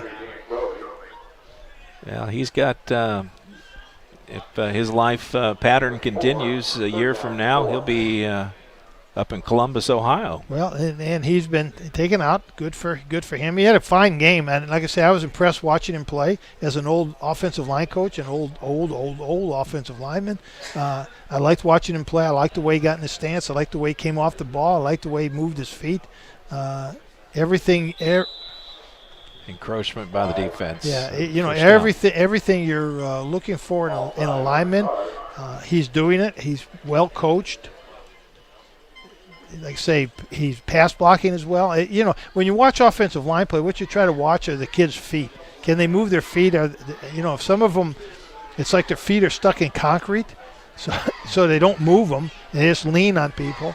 But he has that good blocking form. We call it, put a bow in your back when you're making a block. 1st and 10 off that penalty. I get excited about offensive line play. I could go down on 7-man sled and coach them up if I could. Ball at the 13-yard line. But then I'd be done. Different look in the backfield for Polk. Hands off to the second man through. That's Caleb Slaughter. He's still on his feet. Now the whistles come in. Well, it was a different look. That was more of a power back look. The two backs, Spurgeon and Caleb in the backfield together. Picked up about 5, 2nd and 5. And Floyd Central most likely will get the W tonight. 6-2 on the season. One more regular season game to go. Man in motion, and there's the jet sweep. Stiff arm. Nice tackle. Work. Yeah, that didn't work, but a nice tackle. Number 34. Maddox Ray. Yeah, Maddox Ray. That's another good football name. Maddox Ray. Sometime at the end of the season one year, we need to do the all-name team. Kids we find with really cool football names. There was Colt Beach, I like quarterback that. At North Harrison. That's right, Colt Beach. Maddox Ray. 3rd and... they got a couple Maddox. There's another Maddox. Maddox McFarland. High snap. Polk keeps it himself. Dives inside the 10-yard line. Short of the first down. It'll be 4th and a couple, I'm guessing. Field goal? Why not? Well, again, it's a good thing for practice because you get a chance to put this on film and watch your field goal team perform on film. I say it's 4th down and about 5, so they're going to kick it. Ball will be spotted at the 16-yard line. 26-yard field goal. Well, that's well within his range. Yeah, Granger, he's 1 for 1 on field goals. Oh, and it's a bad snap. Not that one. Nope. Uh-oh. And Granger becomes ball carrier. Yes, he did. And we can't credit him that one. It'll go down as a missed field goal. No, it won't go down as a missed field goal. No, because he didn't kick it. It'll go down as a rushing attempt for him. Oh, that's true. You're right. So he is now has a rushing attempt of a minus 15 yards. Well, it could have been worse. Yeah, it really could have been because Bedford could have picked the ball up and scored. At least he's not your premium and kicks it the other way. Worse. Okay, number 9, Memphis Loudon is back in at quarterback. They've taken Bry Lewis out. And save him for another game. Minute and a half or so to go in the ball game. Motion. Loudon follows his motion man, and he quickly loses his way. He didn't get to the corner, and it was a lot of white jerseys out there. Memphis Loudon, 5'9", 145 pounds. Freshman. That's right. Well, it's getting some snaps on the big stage. That's tonight. right. And they're getting him on film, and the coach can coach him up when he's on film, and so good for him, and it helps Bedford in the long run. It helps Bedford's football program. Under a minute to go, 2nd down and 13. Straight ahead, I didn't see who got the carry. Scherschel, I believe.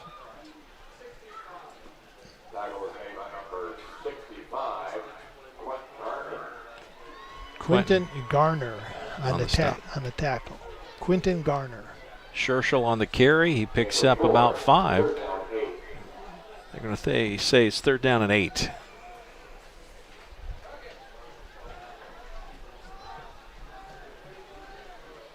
Under 20 seconds to go. Should be the last play of the game. Loudon, there's the pitch. Oh, nice pitch. Nice play. Way to go, Memphis Loudon. And Grant Todd. It's good football play. Got a 1st down and stops the clock with about 10 seconds to go. And you can see that they've practiced the option play because that was an outstanding pitch. Nice, and that's a freshman. You don't. Yeah. So good for the freshman to get a chance to do that in actual game situations in a varsity game under the lights. And that's going to do it as they let the clock run down. 42-14. Floyd Central gets the win. We'll take a break. Be back with our post-game coverage right after this on Glycod.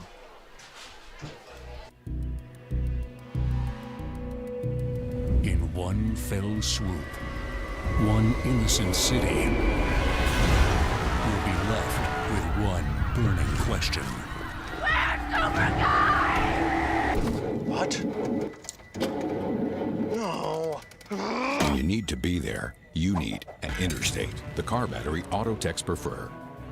Come by Interstate Batteries, 1510 Production Road, Jeffersonville. I'm a bunch of wind. And just like your stomach after that strip mall sushi, well, I'm a bit unpredictable. Let's redecorate. What's the matter, Tanya? I thought you loved being spontaneous. I do. And if you got the wrong home insurance coverage, I might break the bank too. So get Allstate and be better protected from mayhem, like me.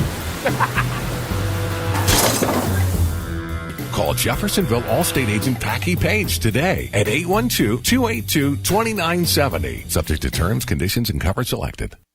A proud supporter of the Providence Pioneers and Southern Indiana High School athletics, Mack Construction is a second-generation company that provides quality workmanship in heavy civil construction, asphalt, and streetscape while maintaining focus on worksite safety and productivity. Put Mack Construction's nearly 40 years of award-winning service to work for your project.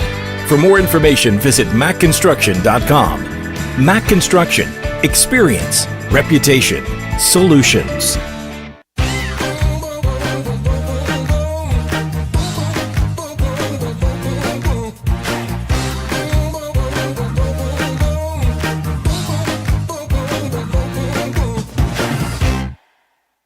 Hi, this is Sheriff Jamie Knoll of the Clark County Sheriff's Office reminding you to please buckle up, wear your seatbelts, and refrain from texting while you're behind the wheel. Your safety is our priority. Enjoy the game. Tonight's post-game recap is brought to you by Clark County Sheriff Jamie Knoll. If you have crime information to report, contact the Clark County Sheriff's Office tip line at 812-280-2276 or email tips@clarkcosheriff.com. Welcome back. Mike Beck, Jim Kazmarek here as our post-game coverage gets underway, and Floyd Central knocks off Bedford North Lawrence 42-14. And let's just run through the scoring. Started in the first quarter. Floyd Central got on top of the 15-yard Winkers right run. Extra point was good, 7-0. At the 4:32 mark, Bedford North Lawrence answered with a run by Bry Lewis, the quarterback. He pushed it in from 3 yards out, tied it up at 7 with the extra point. At 3:57, just 30 seconds and a couple of ticks later, 34-yard run by Winkers right. 2-play drive. It didn't take long at all. 14-7 with the extra point. And the third quarter, 10:52, just after, or is my numbers right? I got my time. No, this is in the second quarter. Sorry, that was all in the first quarter. In the second quarter, 10:52, 39-yard pass from Tristan Polk to Cummins. Extra point good, 21-7. 6:34 in the second, 23-yard pass by Lewis to Nykirk. And that extra point was good, 21-14. Still a ball game. 3:34 to go in the first half. 11-yard pass, Tristan Polk to Winkers right, and 28-14 was their halftime score. Not as much scoring in the second half. All of it by Floyd Central. 9-12 in the third quarter. 16-yard run by Winkers right, 35-14 with the extra point. And then at the 52nd mark in the end of the third quarter, another 58-yard pass, the best-looking pass I've seen in a long time by Tristan Polk to number 20, Luke Medlock. Hit him in stride, 42-14. Extra points all good tonight, both teams. But that's your scoring. Drive of the game, Jim. It's time now for our drive of the game. It was a short one. It was a short drive. Yeah, it was a short drive. It didn't take long. Winkers Wright had 2 carries, went 65 yards and 2 carries for a touchdown. That was in the first quarter. Yes. Is that correct? It yes, was. First quarter. So that just really showed us how good Winkers Wright is. 2 plays, 65 yards. That's a whole night for a lot of players. It sure is. At tonight's drive of the game brought to you by the Jim Butner Auto Group, where they're striving to keep you driving. And so that's it. We'll take a break, be back with our outstanding players of the game right after this on Glycon. Stay with us, folks.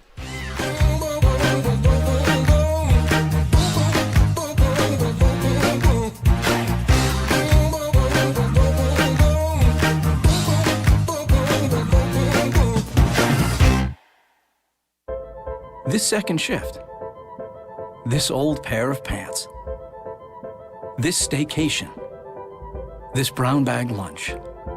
At American Family Insurance, we understand what it takes to make your new kitchen, that new car, or your new house a reality.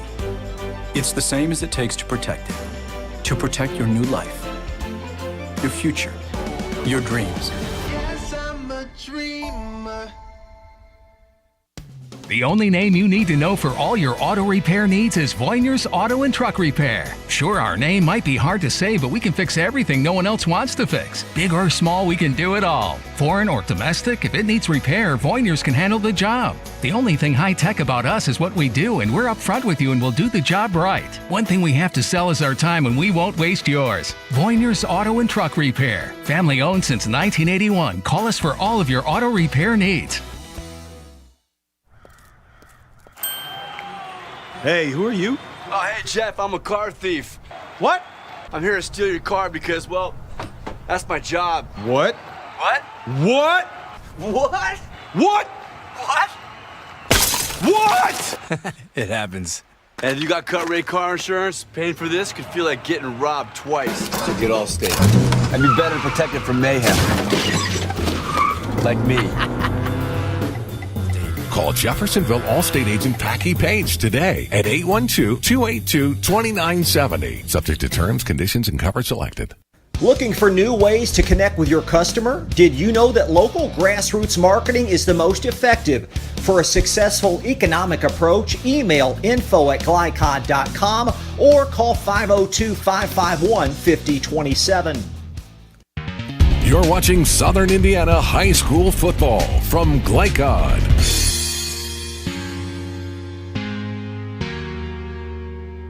Welcome back. Mike Beck, Jim Kazmarek here as our post-game coverage continues, and it is time now for your outstanding players of the game, brought to you by Shelter Insurance Agent, Jeffersonville Shelter Insurance Agent, by the way, Colby Martin. So, auto rates are falling at Shelter Insurance, and now is a great time to give Colby a call for your home and auto protection plan. You can call him at 812-246-3001. Tonight's winners, well, one was easy, one could have gone the other way, but this is who we chose. We'll do the easy one first? The easy one first. Okay, Bry Lewis at Bedford had an outstanding game. And talk about a young man who didn't leave anything at all out on the field. I mean, he gave 100% of his body for the cause of the Bedford North Lawrence Stars in this game. I mean, he took some hits and just kept getting up and took some more hits and just had an outstanding game, threw some nice passes, did some great scrambling, ran the option really, really well. So, that was an easy pick for us because I was just impressed with him, and I know you were too. I've seen teams lose poorly. This team lost well. Gallantly. As good as you can lose. Bry Lewis and the rest of the team as well. Bedford played a very hard game. They just played a much better team in Floyd Central, and in the end, they couldn't match up certain things. But no shame. Our other outstanding player of the game could have gone to Winkers Wright easily. He had a great night. But, man, Tristan Polk really he runs that offense so well.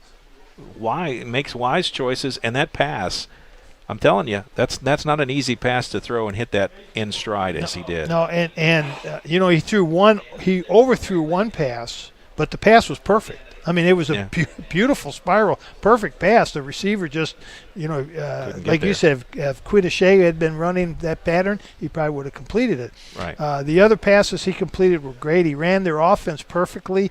I couldn't say watching him as a coach, I would say from what I saw, he didn't make a mistake in this game. He played very well, and so tip of the hat to both Bry Lewis and Tristan Polk, quarterbacks of their respective squads, Floyd Central and Bedford North Lawrence. They're our outstanding players of the game, and you can cast your vote for Glycod's Player of the Week, presented by Shelter Insurance Agent Colby Martin. Beginning tomorrow morning through noon on Wednesday, you can vote for the area's top performer at glycod.com. Several thousand people have done it already. Don't miss your chance to do it this week. All winners will be announced via social media on Wednesday afternoon. One more break, and we'll be back with our final scores of games across the region and more when Glycod continues right after this. How do you measure success? In points? In wins? Or trophies? At Shelter Insurance, we measure success in the quality of our products and services, in how we support our communities, in being there when you need us most. We're your shield. We're your shelter. Dubuque County Fair is about to get its face melted! Yeah! 1 second. I guess their faces are safe. Shut up, Jeff. Yeah, Jeff, shut up. Shut up, Jeff. I don't need your help. Just like what happened in Pittsburgh. Never mention Pittsburgh! When you need to be there, you need an Interstate, the car battery auto techs prefer. Come by Interstate Batteries, 1510 Production Road, Jeffersonville.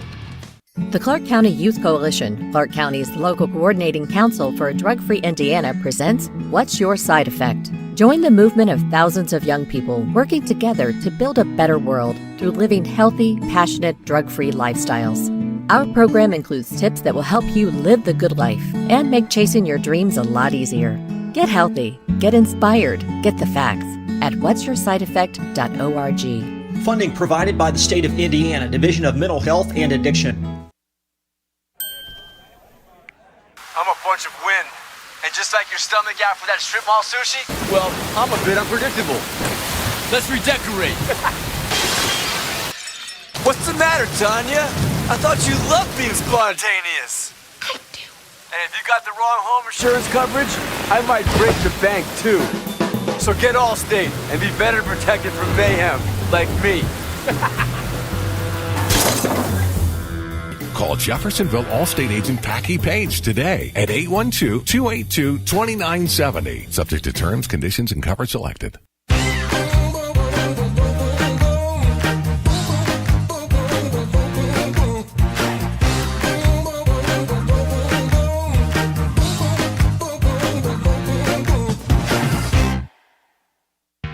You're watching Southern Indiana High School football from Glycod. Welcome back. Here's our post-game coverage. Starting to wind down here. Mike Beck, Jim Kazmarek, and what a night this evening as Floyd Central put on a show up here. They get the win. Not really a surprise, but what is a surprise is how well Bedford played, even in the loss.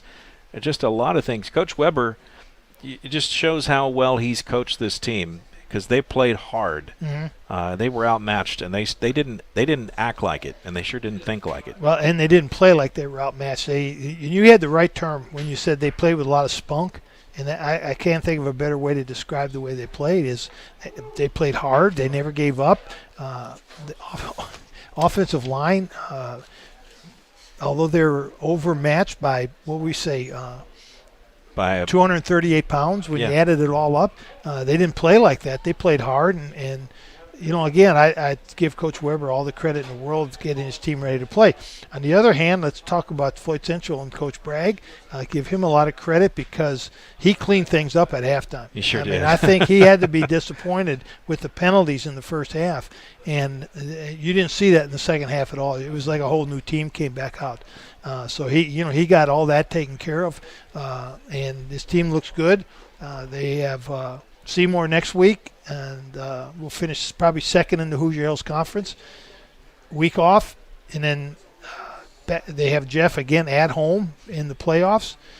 Then they play they will probably, I shouldn't really say that, but they will probably play, or the winner of that game will play the winner of the New Albany Bedford game. Yeah. And if Bedford plays the way they played tonight, they'll give New Albany everything they want to. Yeah, absolutely. Well, let's check in the scoreboard one last time. A scoreboard update brought to you again by the Clark County Youth Coalition. For more than 35 years, the Clark County Youth Coalition has been the eyes and ears for the state in Clark County, monitoring data and working to reduce substance abuse and use and abuse. For more information, visit clarkcountylcc.org. And let's go down the list. Last time we checked, any updates? New Albany was leading Madison 33-28 in the fourth quarter. Not much time left there. Don't know if that's a final yet. No update, so that's still the same score. Salem leading Charlestown 28-21 in the fourth. Close one there, just down the road from here. Corydon Central pulled away from Clarksville in the second half, 51-14. That one looks to be pretty much done. Providence and Milan played close, and Providence, it looks like they may have gotten the win tonight. They were ahead 29-21 with about a minute to go. Don't have any final update on that, but the game that a lot of people were looking at, Silver Creek never beaten Brownstown Central. That ends tonight. Silver Creek wins 40, or at least was ahead 42-14. Late in the fourth quarter, they're going to win the Mid-Southern Conference. That's actually a final now. That is a final, and they are at 8-0. And have a chance to go 9-0 next week. They go to Corydon Central to try to run the table before playoffs arrive. Yeah. And then the Mountain comes along. In Corydon Central, we saw them play. They have a good football team, so that's not a team you can overlook. They certainly wouldn't want to end their great season by coming out flat against taking Corydon. A whiff. Right.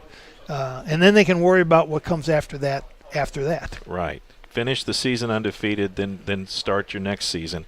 For scores of other games, visit glycod.com to find out more. So, final thoughts on this one before we look ahead? Well, it was a great game to watch and to talk about, and I was, I always enjoyed coming to Bedford. I always knew we were going to be in for a hard ball game. Bedford continues to prove that to be the truth. Tonight they played Floyd Central. They gave them everything they wanted. The final score doesn't indicate how hard Bedford played. On the other end, Floyd Central's got a fine football team. They've got a lot of weapons.